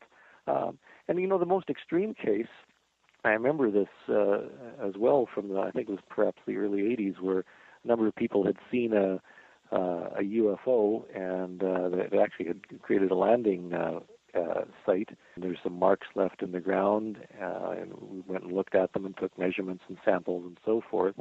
The following morning, a Sasquatch, Bigfoot, was reported from about 100 feet away from that UFO landing site. Now you're into Paracast country with that one. Exactly. Yeah, everybody just thought, oh, yeah, just one of those things, and nobody seemed to think it odd at all that the two phenomena might be linked, because it's just one of those things that happens to occur in this particular area of the country. So, yes, I have seen that overlap. In recent years, of course, when you start talking about orbs and photographs, for example, you kind of have to talk with 1 foot into the psychic realm and 1 foot into the alien realm, because people can't seem to decide whether orbs are one or the other, or perhaps both. So, well, how about you, Chris? Are we? You're a professional astronomer. Are we and an educator? are we experiencing visitations from a extraterrestrial civilization, or are we dealing with something that's maybe more complex? It's more a closed system, maybe something that our planet somehow is producing. Well, I actually studied this quite thoroughly because of the work of people like Michael Persinger and Paul Devereaux regarding Earth lights, tectonic strain luminosities, and so forth. In fact, I wrote one of my undergraduate theses was on the tectonic strain theory of UFOs, which was proposed by Michael Persinger, where he said that the very, very faint strain underneath the ground to a depth of several miles, in some cases tens of miles, can make its way to the surface through a series of events and leap. Well, it's like a piezoelectric phenomenon. Piezoelectric, triboluminescence. There's a number of mechanisms that he was suggesting, and the lights jump into the air and can be seen as UFOs. And he correlated this in a number of papers which were published in scientific journals, where he showed that minor earthquakes in a particular area could generate UFO reports, or were somehow related to UFO reports, many hundreds of miles away. And I thought this was a bit odd because he used in some cases the data that we were publishing for Canadian UFO reports. And we know that, having just had the previous discussion before the break, that many of the cases can be explained. I thought it odd that you can use the raw data of UFOs that are actually explained as airplanes, satellites, and planets to show that there's a correlation between those sightings and earthquakes that show there's some real natural phenomena going on. So I actually ended up studying the phenomenon in quite detail, and as I said, mentioned, produced my own undergraduate thesis for one of my courses at university on this. And I quibble with it. Now, I quibble with the mechanism. I don't doubt that this can actually explain some UFO reports, but earthquake lights and tectonic strain lights are quite different. You mentioned piezoelectricity. That's certainly another aspect that we're talking about, and that's been used to try and explain lights in places like Marfa, Texas, and Brown Mountain, and places like that. I know Ted Phillips has been seriously looking at this in some of the places in Missouri that he's been looking at, because the lights just seem to dance around and do their own thing. It's very possible that there is some Earth energy that's doing this, and Paul Devereaux, of course, carried this to an extreme with the ley lines and dragon lines and so forth in England and other parts of Europe. I don't doubt that in some cases these energies from inside the Earth can give rise to UFO reports, although when you look at the data, many of the cases that you're using as data in trying to correlate this are reports where we know that there were aircraft or bolides or whatnot flying or being observed in the same area. So it's very, very difficult to correlate this one-on-one and assume some sort of causality. At the same time, we know there are UFO reports. We know there's possible energy creation. So, I'm open to the possibility. I just don't think that we can embrace it wholeheartedly at this time. Let me ask you quickly, just to kind of segue to something, because I would like to get into the Shag Harbor case before we let you go. And that is, over the past few weeks, people have been reporting strange sounds, strange noises in the sky. What are they hearing? Well, in its way, this could be one of the worst things that ever happened to ufology. Because I don't know how things can't get worse. Some pretty bad things have happened. It couldn't possibly get worse. Well, this is an indication that perhaps they are.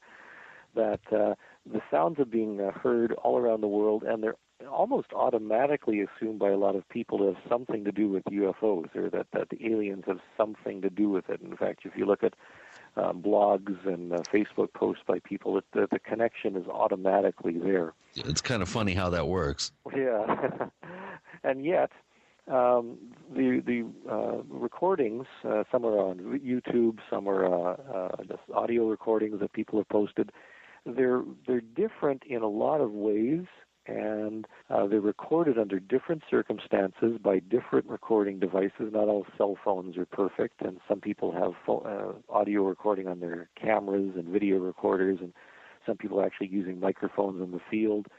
And so they're all recorded in different ways. So number one, I'd say there's no one explanation for all the odd noises that people are recording and playing for each other. It's simply is a collective delusion like pitted windshields in Seattle and Vancouver, or are we actually seeing something?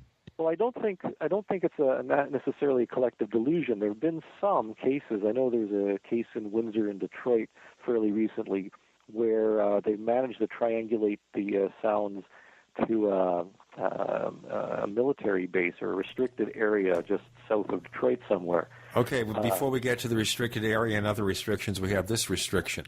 We have Chris Rutkowski with Gene and Chris. You're in the Paracast.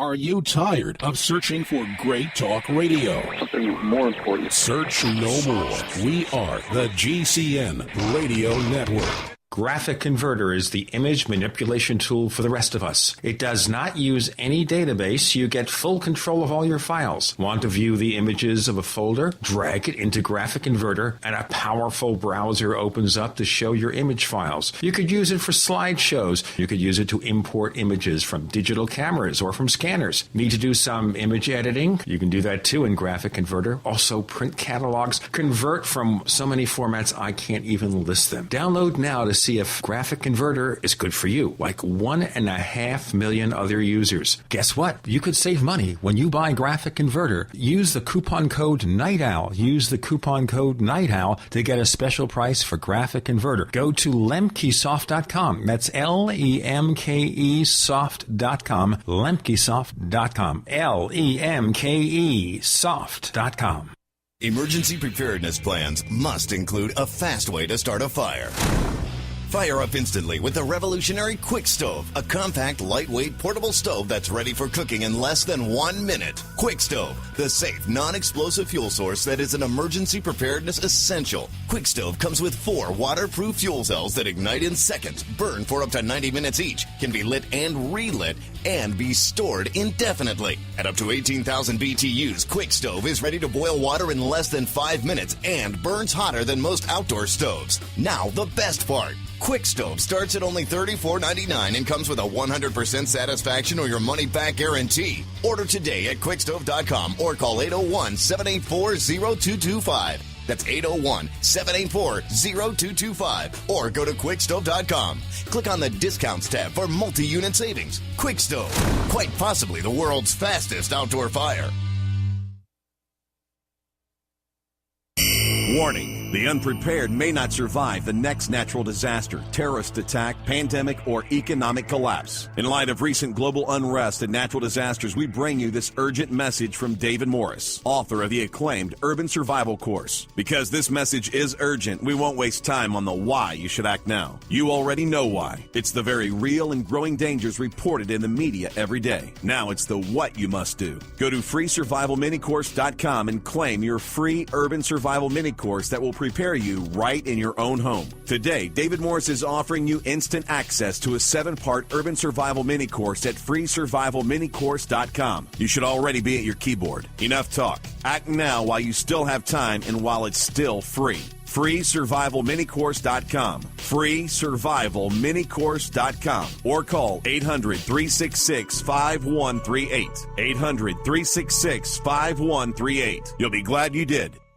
Digestive health is the key to wellness and elimination of toxins. That bears repeating. Digestive health is the key to wellness and elimination of toxins. And Pro-EM1 Daily Probiotic Cleanse is the key to digestive health. Pro-EM1 is a powerful liquid probiotic, strong enough to cleanse, gentle enough to use every day. Pro-EM1 is dairy, wheat, and soy-free, contains all natural and certified organic ingredients, contains no preservatives or animal products, supports a healthy digestive and immune system, supports weight loss, improves absorption of food nutrients, aids in controlling yeast infections, is never freeze-dried, and uses 3 groups of live, viable, beneficial microbes to cleanse and remove toxins. Order Pro-EM1 Daily Probiotic Cleanse at Terraganix.com, spelled Terraganix.com, Terraganix.com. or call toll-free 866-369-3678. That's 866-369-3678. Pro EM1, the raw probiotic. This is Jim Mosley, editor of Saucer Smear, and I'm here to say a good word or two about the Paracast, which I believe is the gold standard of paranormal radio. Listen to it if you can.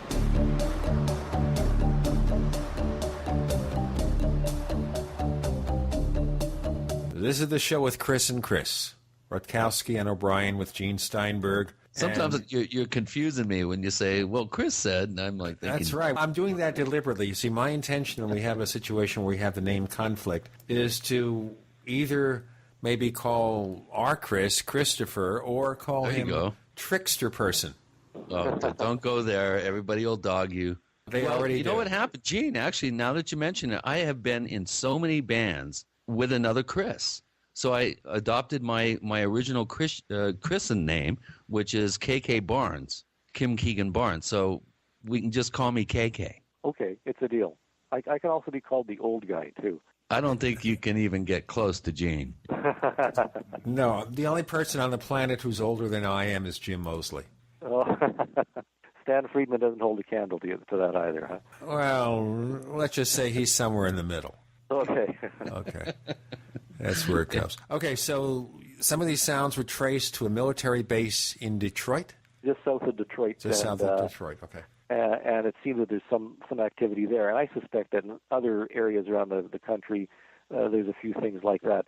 Because a lot of people live within, let's say, 10 miles of an interstate, within 10 miles of a shipping depot. There's a lot of things that could be causing rumbling sounds, and the rumbling sounds themselves are of different timbre, of different quality. I've listened to a whole bunch on YouTube recently, and they all seem to be different. Now, that may be a characteristic of the quality of YouTube, of the cameras, of the cell phones, but they all seem to be different. There's some metallic sounds that people are hearing. There's even some that are being described as chirping. They're all different. So this is why I emphasize, I don't think there's one explanation for everything, but there's probably a series of explanations.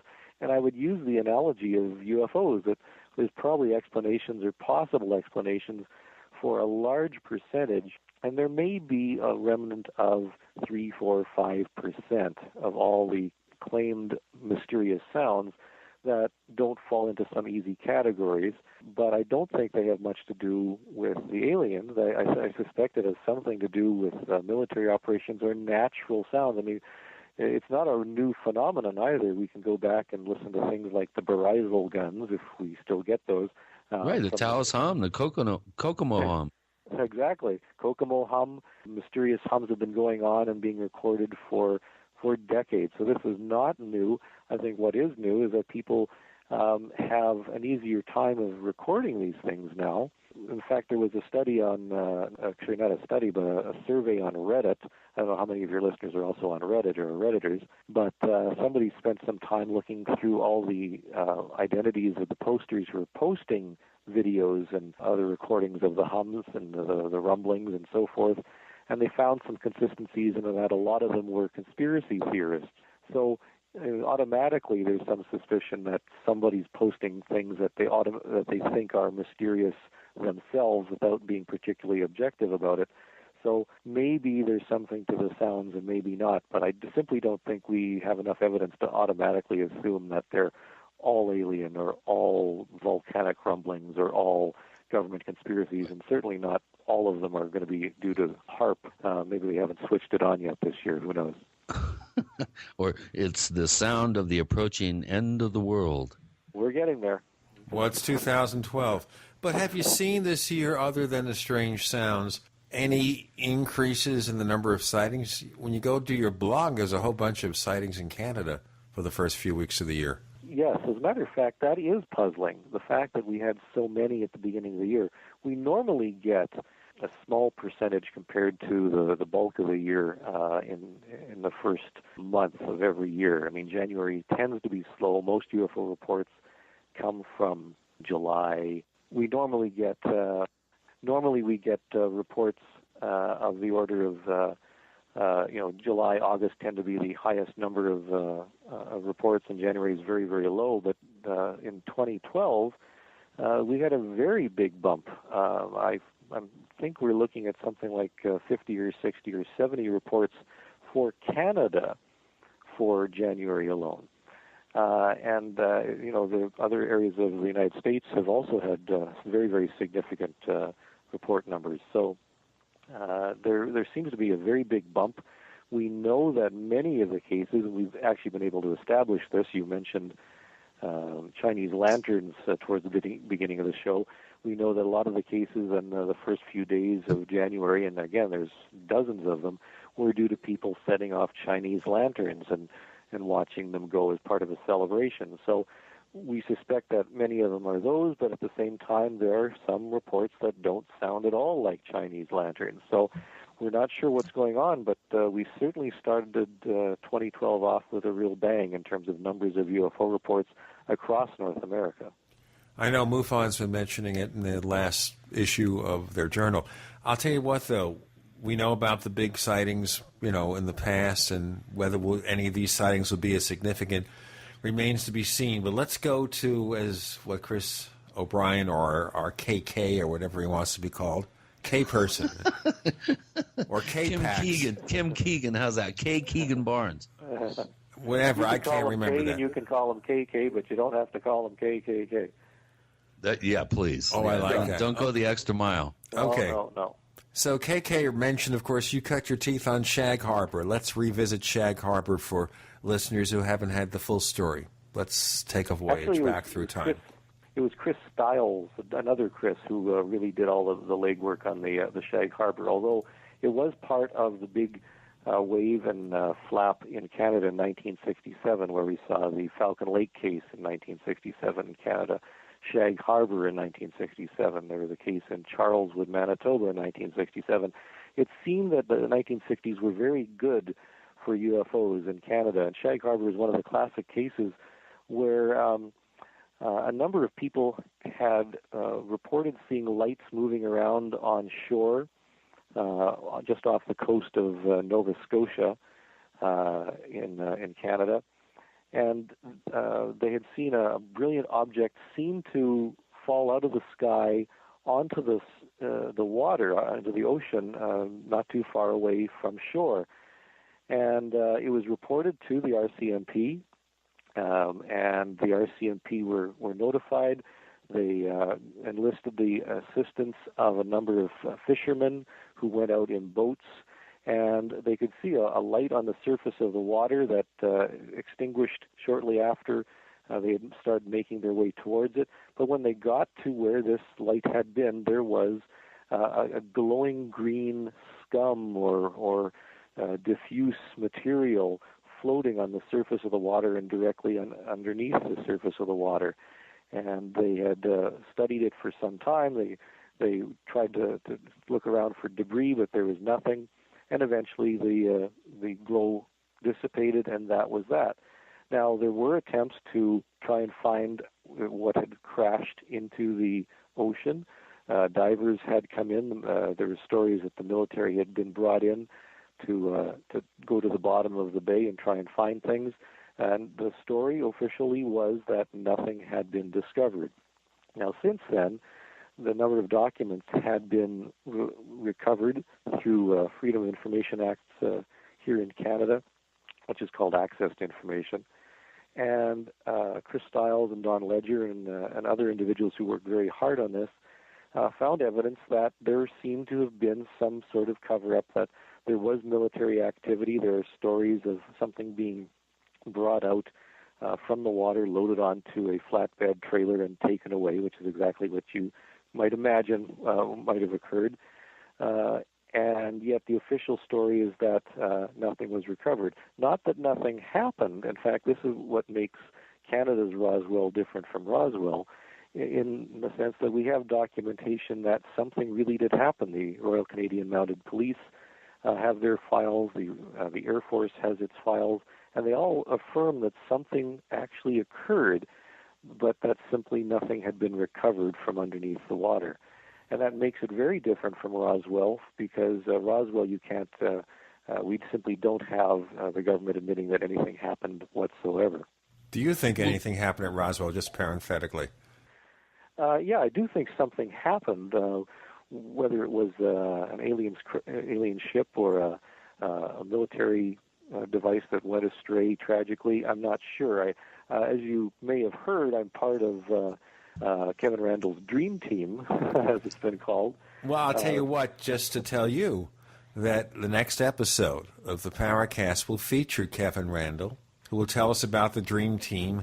And we're also going to have Jim Mosley on that episode, ladies and gentlemen. This is going to be some kind of show. Chris Rutkowski is here now, a member of the Roswell Dream Team. With Gene and KK, you're in the Paracast.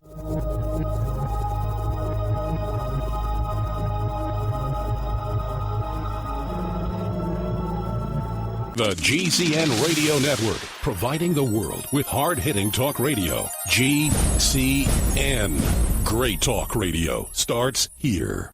Hi, this is Ted Anderson. If you own an Apple iPhone and love to listen to your favorite programs on GCN, I've got good news for you. I'm proud to announce that GCN has a brand new iPhone app available for our dedicated listeners at GCNlive.com. Listen to your favorite hard-hitting GCN programs live or on demand right on your iPhone. And the best part? The GCN iPhone app can be yours absolutely free. Download the iPhone app today by clicking on the banner at GCNlive.com. Again, that's GCNlive.com. Hi, this is Ted Anderson. Have you ever wondered why banks, stockbrokers, investment advisors won't talk about gold IRAs? They've been available since 1986, yet the financial industry won't recognize the value of gold for your retirement. Gold has outperformed paper investments, yet no word about IRAs. If you would like to have gold for your retirement, call 800-686-2237. Don't get left behind by rising inflation and low returns. Call 800-686-2237. Secure your future and call 1-800-686-2237.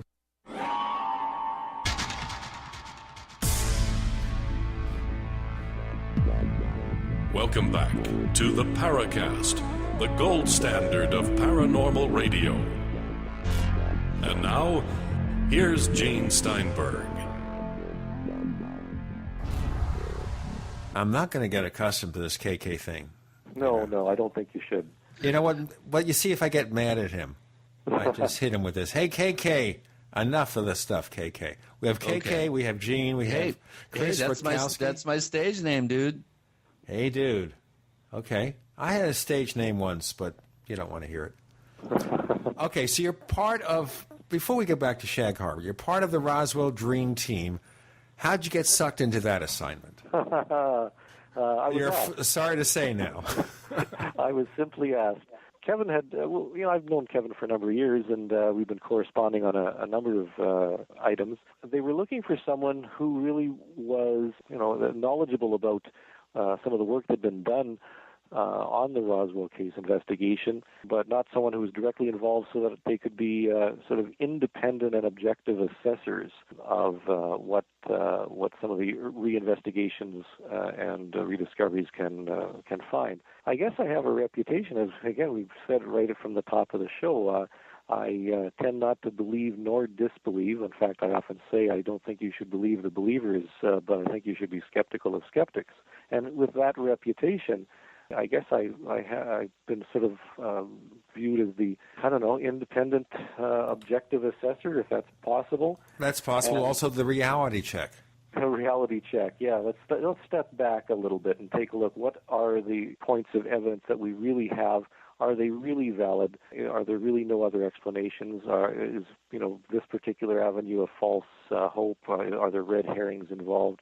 What's really going on? In fact, that was a subtitle of my book on abductions. What's really going on? Let's forget about the subterfuge and the biases. Let's take a look at what's really going on. And well, Chris, do you think you're ever going to be able to? I don't care how blue ribbon and august the panel is that reexamines Roswell. Do you think there's ever a snowball's chance in hell that we're going to find out the definitive answer to what happened at Roswell? I don't know. I'm willing to look at evidence and to try and assess what's really going on. I think there's probably some evidence that remains to be uncovered in terms of documenting some of the military activity, some sort of procedural evidence, what was being said, some witnesses that may still be, certainly not the witnesses alive, but some I'm not diaries. sure. I think we're going to need a Ouija board or a medium to Really recover something. some of that. But certainly some family memories, perhaps some diaries, some journals, that type of thing, and certainly the possibility that there might be some documents. Although my view on documents, it tends to be pretty skeptical in that. I really don't think that with the length of time that's passed, we're going to be finding any particular documents that are going to be, saying, yes, we definitely have the saucer or anything like that. But I think it's possible that there was some sort of military exercise going on. No, I don't think it was the Werner von Braun down the road at White Sands. Yeah, well, they're not necessarily the skyhook balloons or the mogul balloons or the dummies or whatever. I suspect that there was something going on. I mean, Operation Paperclip was going on in that area, and that was the project that brought German scientists to the United States from working on the V2 rocket program. So there was some interesting stuff going on at that time, and there probably is some documentation that we haven't seen yet regarding those types of exercises. Remember that the Charles Mantell case was never fully explained until the U.S. Navy fessed up that it had a secret project going on. So I think there's a possibility there is evidence to be uncovered yet, but we have to be very careful in assessing the evidence, and whether it's aliens or something else, I think we have to keep a completely open mind, and that's the best way for science to approach any subject. Yeah, anyway. it's the only way. It's the only way you can approach it. But Chris, you want to make a bet? I'll bet you. But there's nothing there? What you might uncover are questionable documents. That's the only to me, that's the only possible thing that could come out of this in terms of new information. I mean, that poor mule's been flogged and every which way but loose. And I think a case like Shag Harbor, which I'm sure was very impressive to you growing up, as it was, I think a lot of Canadians. It's speaking of good Canadian cases, give us your top 3 cases and tell us why you think they're the most compelling Canadian cases. Okay. I think certainly Shag is one of them, but I would actually place the Falcon Lake case above that one. This happened also in 1967, where an amateur prospector was alone by himself in the woods in an isolated area of Manitoba near the Ontario border, which is sort of straight up from Minnesota. A flying saucer, for all intents and purposes, a Hollywood-style saucer-shaped object, landed on a rock outcropping not too far from him. He approached it. He drew some diagrams. An opening appeared. He stuck his head in. He touched the side of it. It was hot. It melted his gloves. The opening shut, and a blast of hot gas set his clothing on fire and pine needles and so forth on fire, and the thing took off. He was treated by doctors. He went to the Mayo Clinic for treatment. Mayo Clinic psychiatrist, note the inclusion of a psychiatrist in the UFO study, decided that this man does not make up things. His background was such that he was a very solid individual. There were marks on the ground. The pine needles were discovered. It was investigated by the United States Air Force. And in fact, it's included as case number 22 in the Condon report. The conclusion in the Condon report that it was unexplained, that there was no explanation for what had occurred. There was radiation that was found at the site. There was physical evidence. He was physically ill. And we have several hundred official documents ranging from United States Air Force docs, Canadian Air Force docs, RCMP, other police, other officials. We have all the documentation that this definitely occurred. And what's more, this fellow never spoke in terms of alien spaceships. He thought it was some sort of military craft that he was burned by, maybe an early Apollo landing, something or other. And interesting, Chris, that you mentioned that the U.S. Air Force was involved. What was their official capacity? Now, are you talking about investigators attached to the Condon report, or did the U.S. Air Force actually assist in a Canadian case like this? This was a Blue Book case investigation. So, of course, Blue Book being an international gathering group, the way the project was designed, it routinely included Canadian cases. In fact, there's many, many Canadian cases in Blue Book. So they came up to investigate themselves. So it was quite a quite a remarkable case investigation that still has people scratching their heads to this day. Now, those are just two of the cases, and if I was to pick a third one, I might include a case called Langenberg, which is in Saskatchewan. It happened in 1974, where a farmer named Edwin Fuhrer was on a tractor, and as he was going through some tall grass on top of the tractor, he saw what he thought were a number of duck blinds scattered around. And of course, it was illegal to set up duck blinds on private property, so he decided he was going to get closer and then hop down and give the hunters a piece of his mind and shake a stick or two at them. And but when he got closer, he thought that these duck blinds were actually sort of metallic, shiny silver, upside-down bowls spinning very, very rapidly in the tall grass. And as he approached and they got closer, they took off one by one into the air and flew away, and they left behind swirled patches in the field. The patches looked for for any comparison like modern day crop circles, except this was 1974, and it was studied by QFOS at the time. I think that APRO also had a hand in this as well. It was very intensely investigated. John Timmerman liked to speak about it. He actually went to Langenberg about maybe in the 1990s to speak with the farmer once again. And I had occasion to speak with him and a number of people in the area. And it's a very fascinating case, physical evidence, UFO reports, and the witness was interviewed very thoroughly, and his story hasn't been shaken at all. So we have Chris Rutkowski talking to Gene and KK. You're in the Paracast.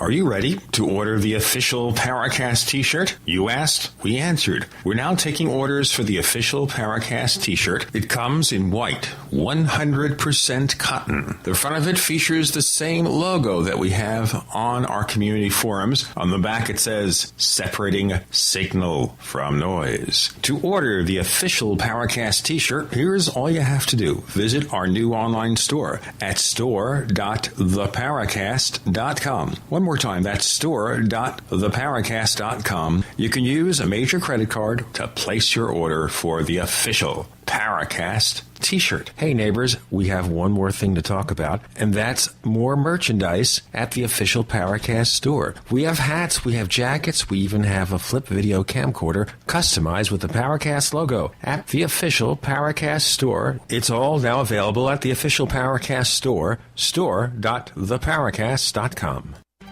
Gold isn't for you? Ted Anderson, president of Midas Resources, one of the world's premier gold and precious metal investing firms. I get it. You wouldn't buy gold if you believed that the government is doing a great job, that the Fed will stop handing out trillions of dollars like bailout candy, that Social Security would be there for you. That's not what's happening. You might even pass on gold if the stimulus package wouldn't fuel inflation, or that the dollar wouldn't lose value, or that your retirement would be secure. If all looks rosy to you, then now is not the time to buy gold. For the realist, there have never been more sobering reasons to diversify with gold. Since 2001, the U.S. dollar index has tanked 30%, while gold has risen 300%. Right now, savvy investors are adding gold to their portfolios. You should too. Find out what they know. Call us and I'll send you 10 reasons why gold will do very well, free. 800-686-2237. 800-686-2237. That's 800-686-2237. Listeners, it's Jason Lewis, and now that the holidays have come and gone, it's time to get serious about our New Year's resolutions. For 2012, resolve to protect your most valuable asset, your family. Daily, we hear about all the crazy stuff happening around the world, unemployment, food shortages, natural disasters, just to name a few. For my preparation, I recommend WiseFoodStorage.com. WiseFoodStorage.com offers delicious ready-made meals like cheesy lasagna and savory stroganoff that are packaged for freshness in individual metal mylar pouches and carry a 25-year shelf life. Visit wisefoodstorage.com today to request a free entree sample. And for a limited time, enter the promo code LEWIS to get no-cost shipping on any order. That's wisefoodstorage.com or call 855-FOODWISE. That's 855-366-3947 and enter promo code LEWIS for a free sample and free shipping on any order. Peace of mind, the greatest gift you can give to the ones you love. Hi, I'm Mark Craighead, founder of Crossbreed Holsters. I designed our top-selling holster, the Super Tuck Deluxe, to solve the problems of being poked, pinched, and gouged while carrying concealed. The Super Tuck Deluxe is the most comfortable, most concealable holster on the market today. We offer a 2-week free trial and a lifetime warranty. Visit us at crossbreedholsters.com. Don't forget, crossbreedholsters.com. In a coming-apart world, you need something to keep it tied together. That something is Atwood Rope, the highest quality rope made in the USA, from exotic braids for military, rescue, arborists, shipyards, tow line, or boating. Quality rope at affordable prices you and your customers can depend on. Find a dealer or shop online at atwoodrope.net. Enter promo code RADIO to receive 100 feet of 550 paracord free with purchase. Atwood Rope, working to keep the world tied together. We'd like to hear from you.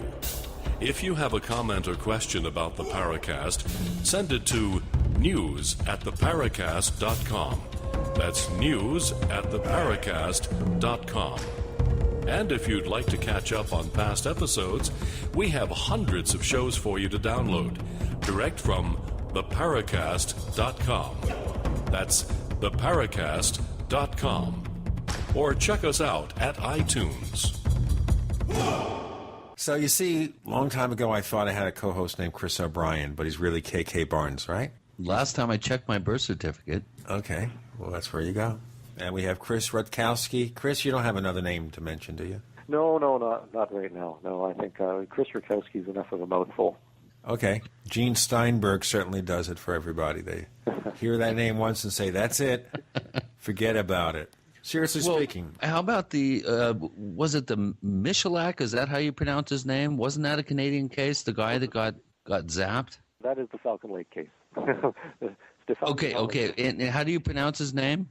Well, if you pronounce it as the family pronounces it, it's Stefan Michalak, but everybody says it's Stephen Michalak. So Michalak. Okay. I was confused there because the details sounded familiar. I was hoping that you would mention that case. Yeah. Of course, Jacques Vallée covered it. It's been mentioned in quite a number of books. Yeah, and it's been redone.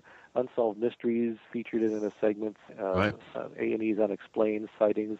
It's been done a number of times because it's really so good. It's absolutely fascinating. And in fact, if people want to come up to that area of Canada for a vacation, you can actually go to the exact site where this happened. They actually you can actually go on a horseback ride, mule pack ride in for I guess $50 a person or something like that, and with a tour guide who'll tell you the whole story and show you exactly where it happened, and you can get a T-shirt and the whole thing. So dang, it sounds like Sedona.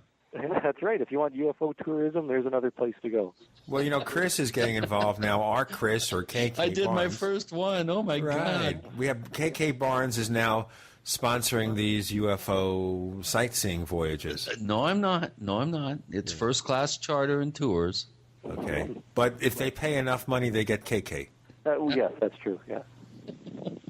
Okay, well, how about some other cases? I mean, how about the work of Brian Vike? I've been corresponding loosely with him for years. There's a ton of stuff that goes on the west coast of Canada, all the way up into the Alaskan Panhandle. I've been all up and down the Canadian Rockies. It's one of the most beautiful stretches on the planet. And we do have quite a number of interesting sightings from the West Coast areas over to the Front Range in Alberta and out into the plains. Absolutely. In fact, you can even go a little bit further and go into the Yukon, which has another fascinating classic case dating back into the 1990s, so it's a little bit newer. And this one was actually investigated by a number of people in British Columbia, but the case involved a very large object, and this happened in the dead of winter, very, very cold, as you can imagine, in the Yukon. And a number of people traveling on a highway near Carmack in the Yukon had reported seeing, or they had seen, a very large object that was, hundreds of feet across, with apparently some windows, and they watched this thing move very, very slowly and silently over the road down the length of a very, very long ribbon-like lake, surrounded on both sides by very high mountains. And it turns out that other people all the way down the lake had reported seeing the exact same object, but at different times corresponding with the length of time this thing must have taken to travel the length of this lake. The most fascinating thing is that we didn't hear about this case until one particular investigator had spent some time going up north. He actually physically went up north to the Yukon and went from town to town, because there had only been a rumor, one particular rumor, that something may have been seen. Once he started talking with people person to person, he eventually uncovered 35 different individuals who had not known of each other's existence, had not talked with each other, describing the exact same case, exact same object, very, very large. Imagine a classic Close Encounters of the Third Kind, upside down chandelier type of thing, flying over this lake. Everyone had reported the exact same thing. They had not come forward. They had not been publicized in media whatsoever. Had not been previously reported anywhere.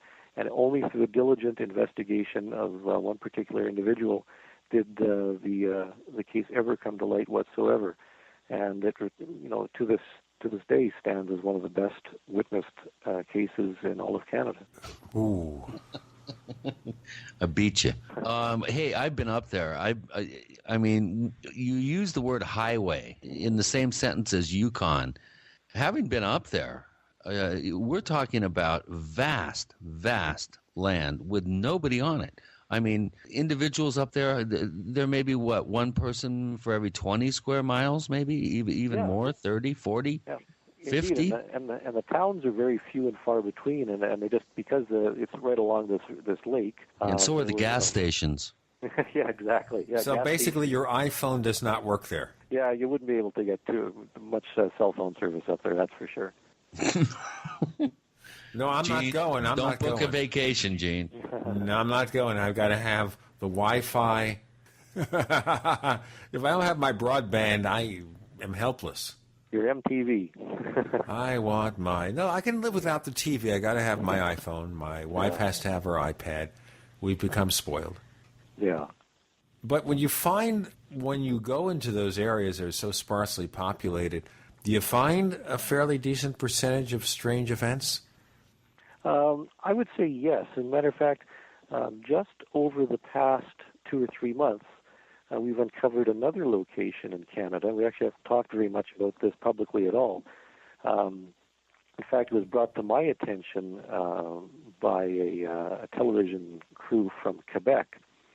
And they're actually soliciting reports from northern Quebec in an area mostly indigenous population near what's called James Bay, which is just a chunk of Hudson Bay, which is quite a bit north. In fact, it's maybe 8 hours north of any kind of civilization. And the area was populated, and there's a road up there now, thanks to the fact that they've been building hydroelectric dams and so forth, and reaching further and further into the isolated areas of the Canadian Shield. And what's happened is that as the road got built and more people started traveling through the area, some of the locals started talking about things that had been occurring to them. And this, what's called the James Bay area of Quebec, seems to be very, very, has had a lot of unusual things happening, from lights chasing people driving on the road. I wouldn't describe it as a highway, kind of like the Yukon, 2 lanes surrounded by thick bush, but very bright objects chasing people. And then in the few towns that there are up there, very large objects, structured objects moving slowly and ponderously over some of the houses, frightening the bejeebers out of some of the people living up there. I'll tell you, our benefactors will be frightened, their bejeebers will be frightened, and lots of other things if we don't break here. With Chris Rutkowski, with Gene and KK, you're in the Paracast.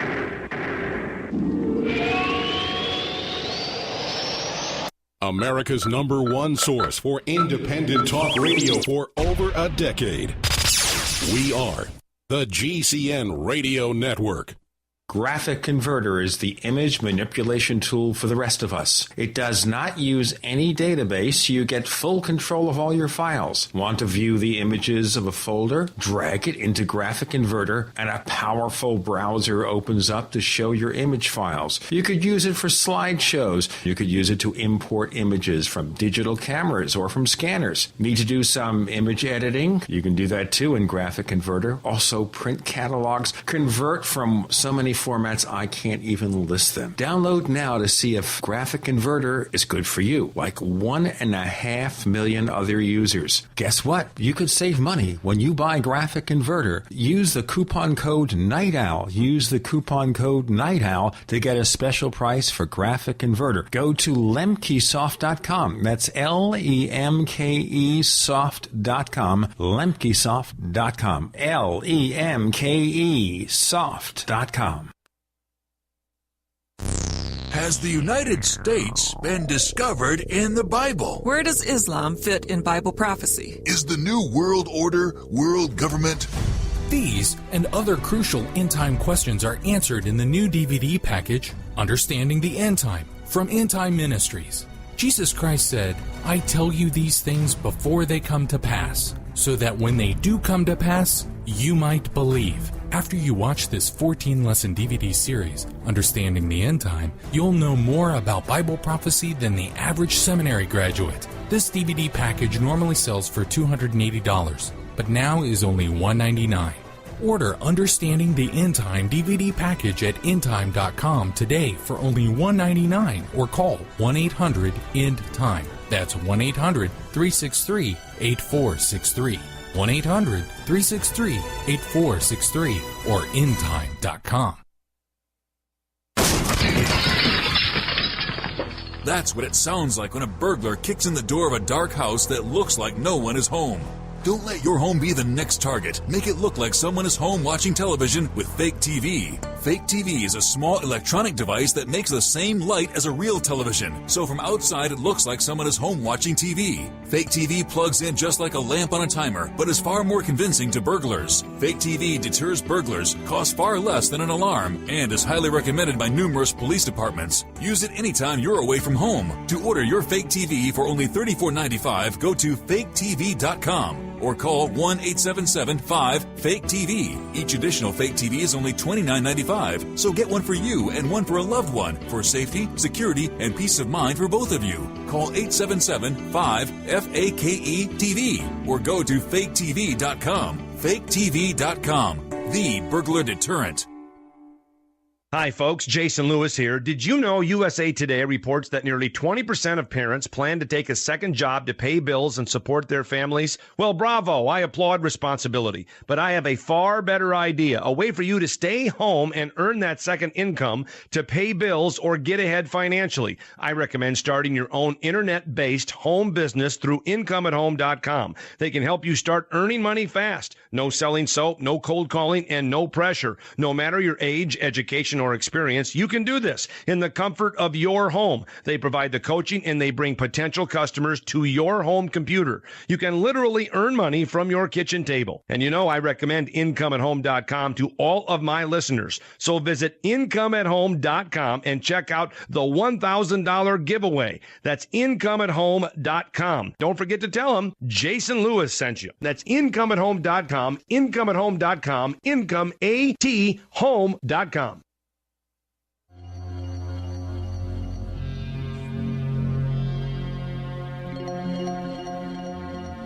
Hi, my name is Richard Dolan. You're listening to the Paracast.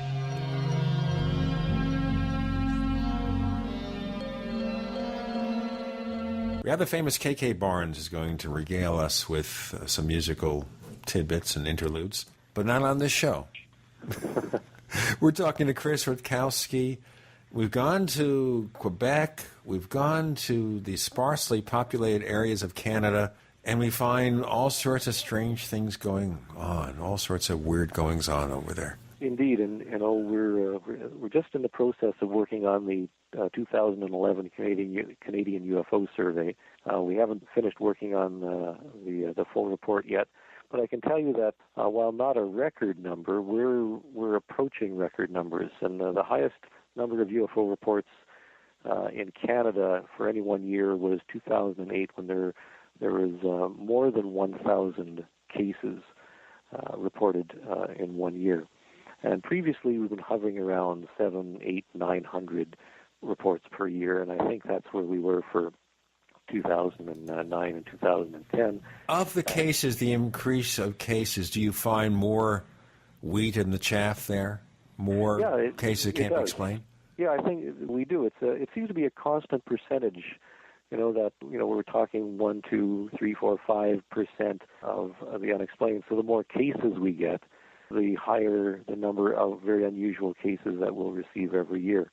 So it is actually beneficial to get as many cases as possible to try and find details. Of course, we can't possibly investigate all of that ourselves, and we rely on individuals from one end of the country to the other who perhaps have their own groups, who are webmasters for online groups, and for people who take it upon themselves to investigate in their own local regions to help us gather the data. I mean, Sue St. Clair in Ontario does some work. You mentioned Brian Vike in BC, Jim Maroney in Alberta. There's other individuals in other parts of Canada.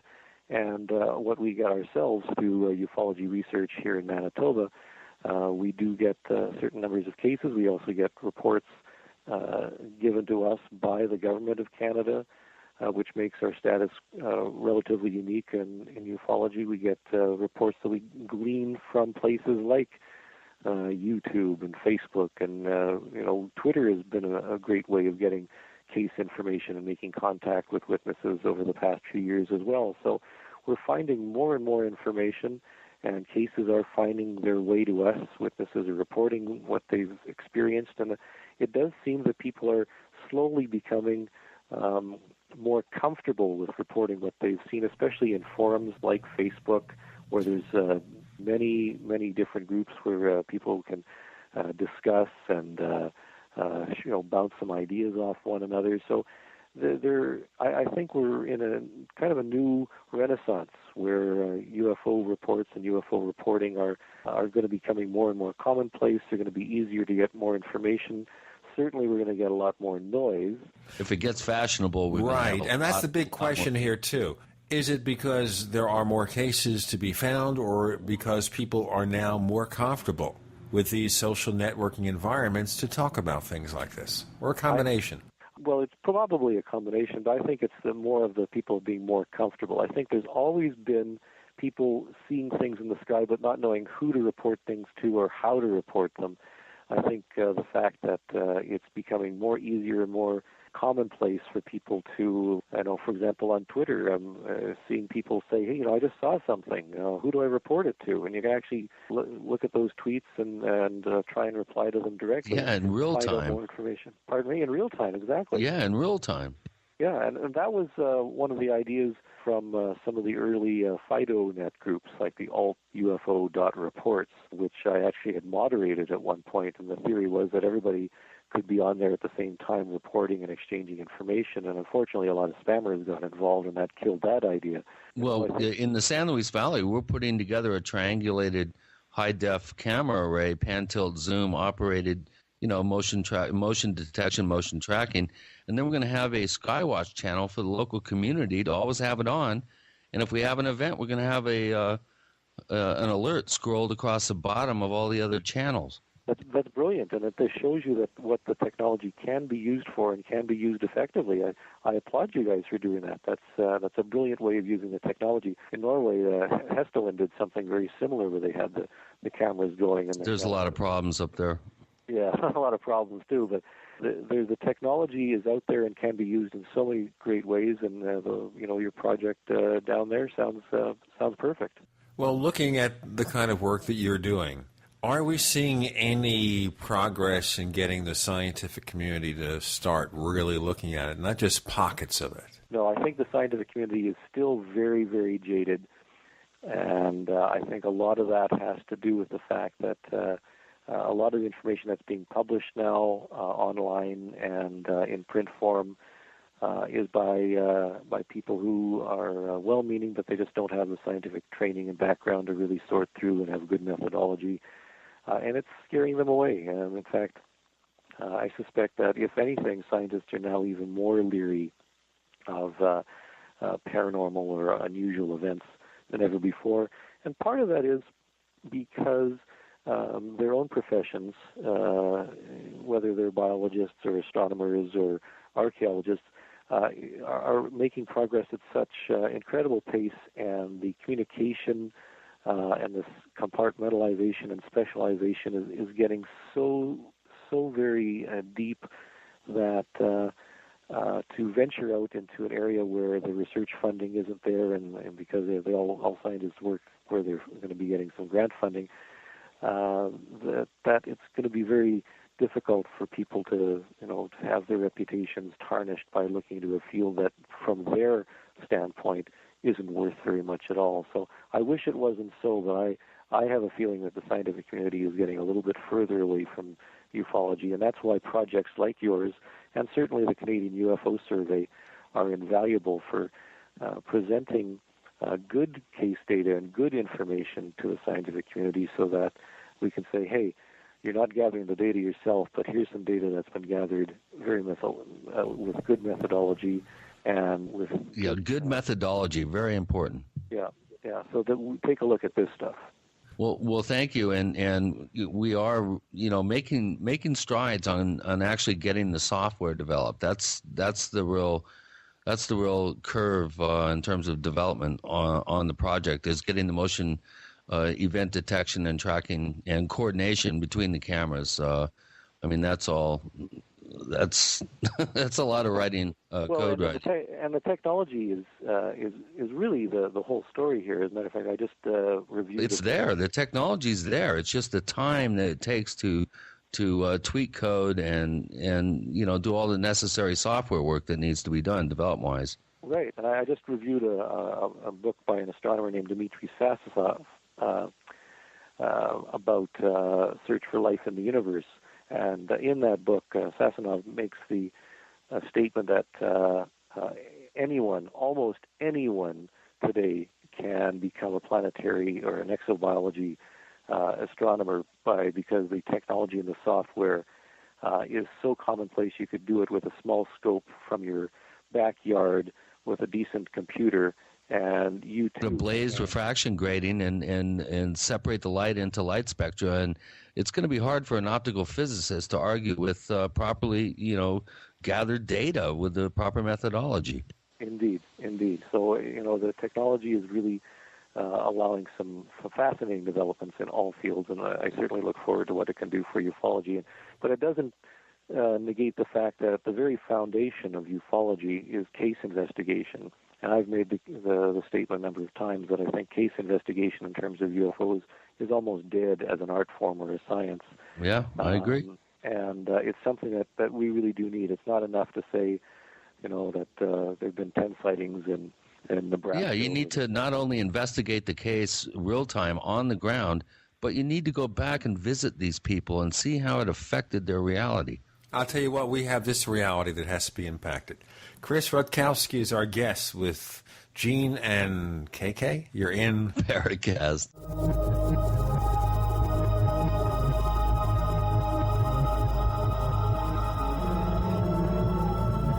Are you tired of searching for great talk radio? Something more important. Search no more.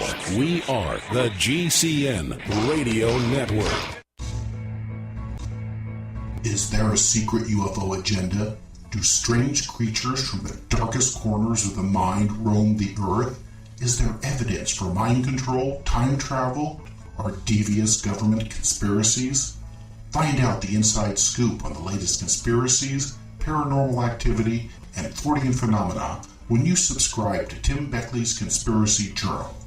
It's jam-packed with stories, special book and DVD promotions, and the best news, it's absolutely free, sent right to your mailbox. Plus, a bonus free email newsletter sent out every Friday. Simply send an email with your name and address to Mr. UFO at webtv.net. That's Mr. UFO at webtv.net. Find out what they don't want you to know.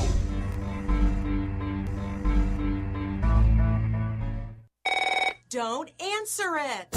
If fear strikes your heart when the phone rings, knowing it may be another bill collector, it's time for you to call Zero Debt in 90 days. 800-477-9256. Settlements, bankruptcy, and attorneys are not the answer and may end up costing you up to 10 times more than necessary. Listen, if you're already in debt, does it make sense to get buried in another payment plan? Zero Debt in 90 days gets you out of debt in 90 days guaranteed, without a payment plan and without attorneys or going to court. Get the fastest relief from debt on the planet when you call 800-477-9256. If you have debt with the IRS, credit cards, student loans, or a foreclosure, we can help at Zero Debt in 90 days, and we are the only organization to provide written guarantees on the results. Go to ZeroDebtGuaranteed.com. That's ZeroDebtGuaranteed.com. Or call now for free information. 800-477-9256. That's 800-477-9256.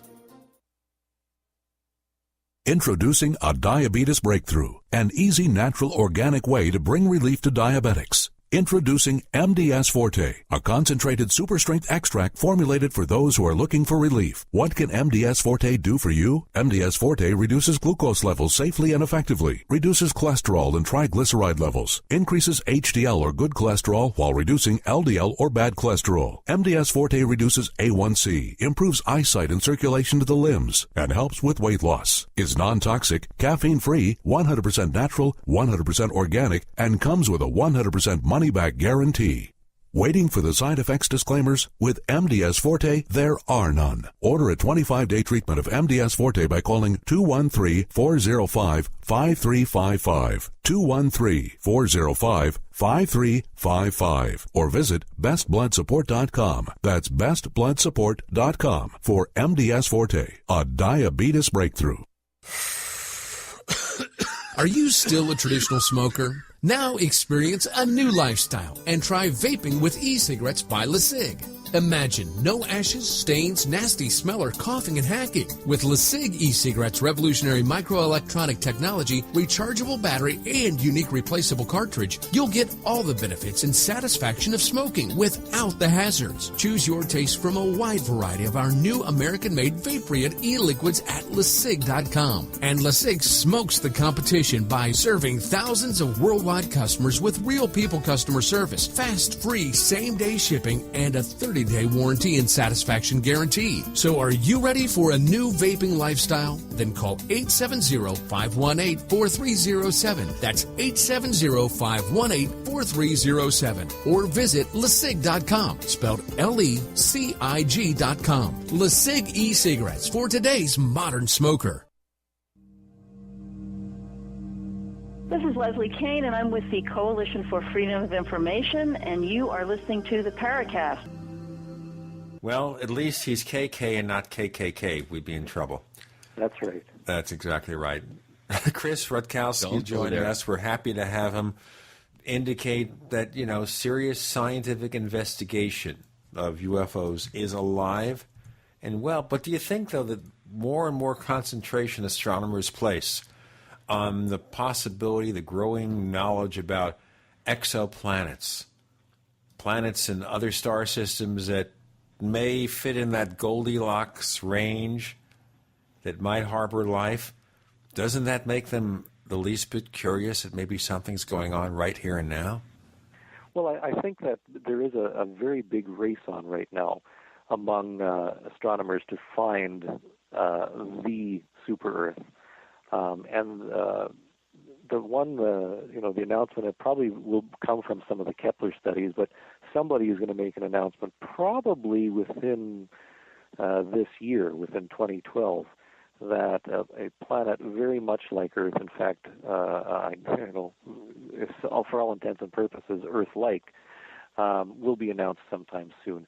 And once you have an announcement like that it's very much like Earth, and perhaps, within a reasonable distance, let's say within 500 light years, and I'm being very optimistic here, but something like that, automatically, if a planet very much like Earth is announced, that it's been discovered, it seems to have the right composition of the atmosphere, it's not too warm nor too cold, and it's been orbiting a star for a comparable length of time as our sun has been around, I would suggest that there will be renewed interest to look at the possibility of whether there's a civilization there, is it possible to communicate with it, and I think people are going to be a little more receptive to the idea of maybe there's some interaction that has taken place, especially if it looks like this planet has been around for a few thousand years, or let's not get too optimistic and say a million years,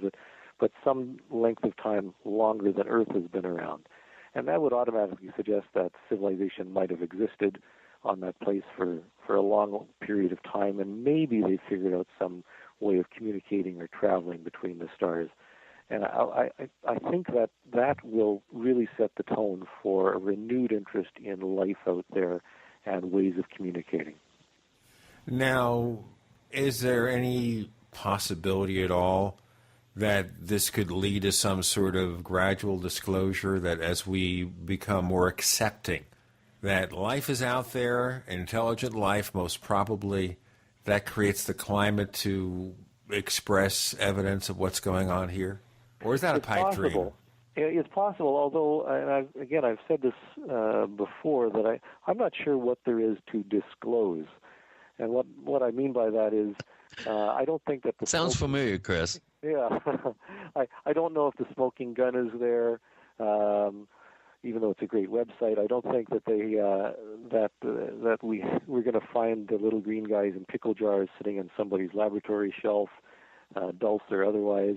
I think Barack Obama has already booked network studio time to come out hand in hand with our little gray alien ambassador.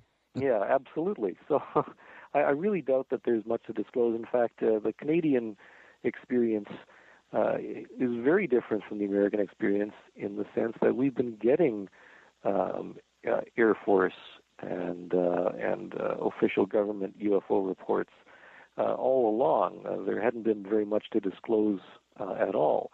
As I say, we have all the hundreds of documents on the Michalak or the Falcon Lake case. We do have documents on Shag Harbor, and Stan Friedman managed to find copies of documents related to Wilbur Smith that were first available in Canada about his visit to the United States, where he made that classic line about the matter is classified at a level higher than the Manhattan Project and so forth.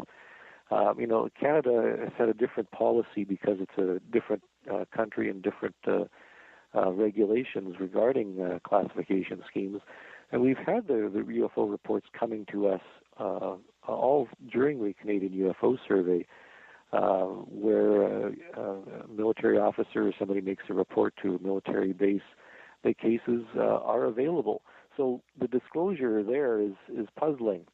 And yet in the United States, we don't know what cases are there because Blue Book was closed by 1968 or 1969. We don't have current information on what's really available. And well, don't you think there are current cases somewhere? Are they just forgetting about it, ignoring it? No, I think the cases are there. But when we've looked at the reports that have been released in Britain, the Ministry of Defense, that Nick Pope has been commenting on, for example, and even the cases that we get here in Canada, the cases, by and large, as I mentioned, we're looking at only a small percentage that we can't explain. The cases that are not all that particularly interesting. So if we're looking for disclosure, we should be looking for something that's more than just lights in the sky, more than just, a low-flying something on the distant horizon or something that's in orbit passing overhead. And those are the types of cases that we've been getting in terms of reports that are available. If there's something being seen more than that, let's say by actual military personnel as a group or gun camera footage and that type of thing, that may exist, but I don't know whether any disclosure movement, marching on Washington, or the Million Man, or the 537-man march on Washington, as opposed to, as far as the disclosure movement goes, is going to accomplish very much at all. Because it could be that it's so far buried that we'll never hear about it, or simply that there's nothing there. It would be nice to think that the discovery of an Earth-like planet might lead to a little more liberal offerings, and perhaps, if we're talking science fiction scenarios, if this planet out there is discovered and contact is made, and we eventually hear from them that they say, "Oh yeah, we've been visiting your planet since about 1947. What are you talking about? You never replied to us." The government would then say, "Yeah, we knew about it all along." Chris, I think you missed your call in, man. You should have written a screenplay already. I'll talk to Tracy Torme about it. He's good on those things. Well, we get you and Tracy together. Yeah. And it sounds like a great storyline for a screenplay. Absolutely. Well, I'm still looking for Magic Man. That's the story of Stan Friedman and a few others. That's IMDb is still listing it as being released in 2012. So one of these days we might see that movie being made. Well, now, possibly on December 31st they'll make it 2013. You know what happened though is they have to finish Man of Steel first, and that's the middle of 2013. Man of Teflon and Iron Man 3. Right, and then of course they'll decide to make Avengers 2, and I don't know.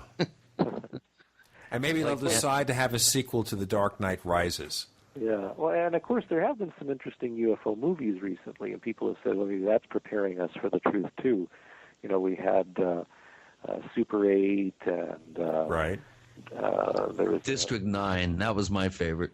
District 9. Certainly not Cowboys and Aliens.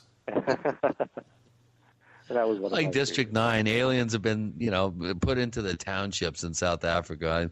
There's just something weirdly poetic about that. It's weird. Yeah, there's some great science fiction scripts out there. Right. Well, I have one, but it's called Attack of the Rockoids. And I don't want to tell you about that, but it's a really good story because my son and I wrote it. Chris Rutkowski, tell us where we can find more of the stuff you do. Well, you can certainly look online. My blog is uforum, uforum.blogspot.com. My most recent book is The Big Book of UFOs, and it's big. It's, 400 pages. Wow. And it covers a summary of some of the most interesting stories and cases of the past number of years. And you can find that on Amazon. Just look for me, Chris Rutkowski. And I have 9 books right now that are out, and I think at least 6 or 7 of them are still available. The abduction book has 1 copy left. You better get some more to them. That's right. Yeah. Chris O'Brien, where do we find more of your stuff?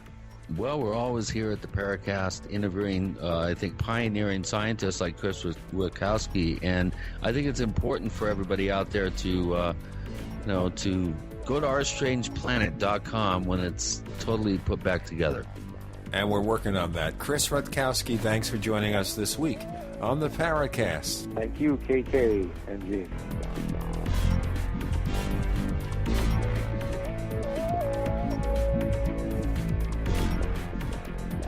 The Paracast, featuring Gene Steinberg and Christopher O'Brien, is a copyrighted presentation of Making the Impossible, Incorporated.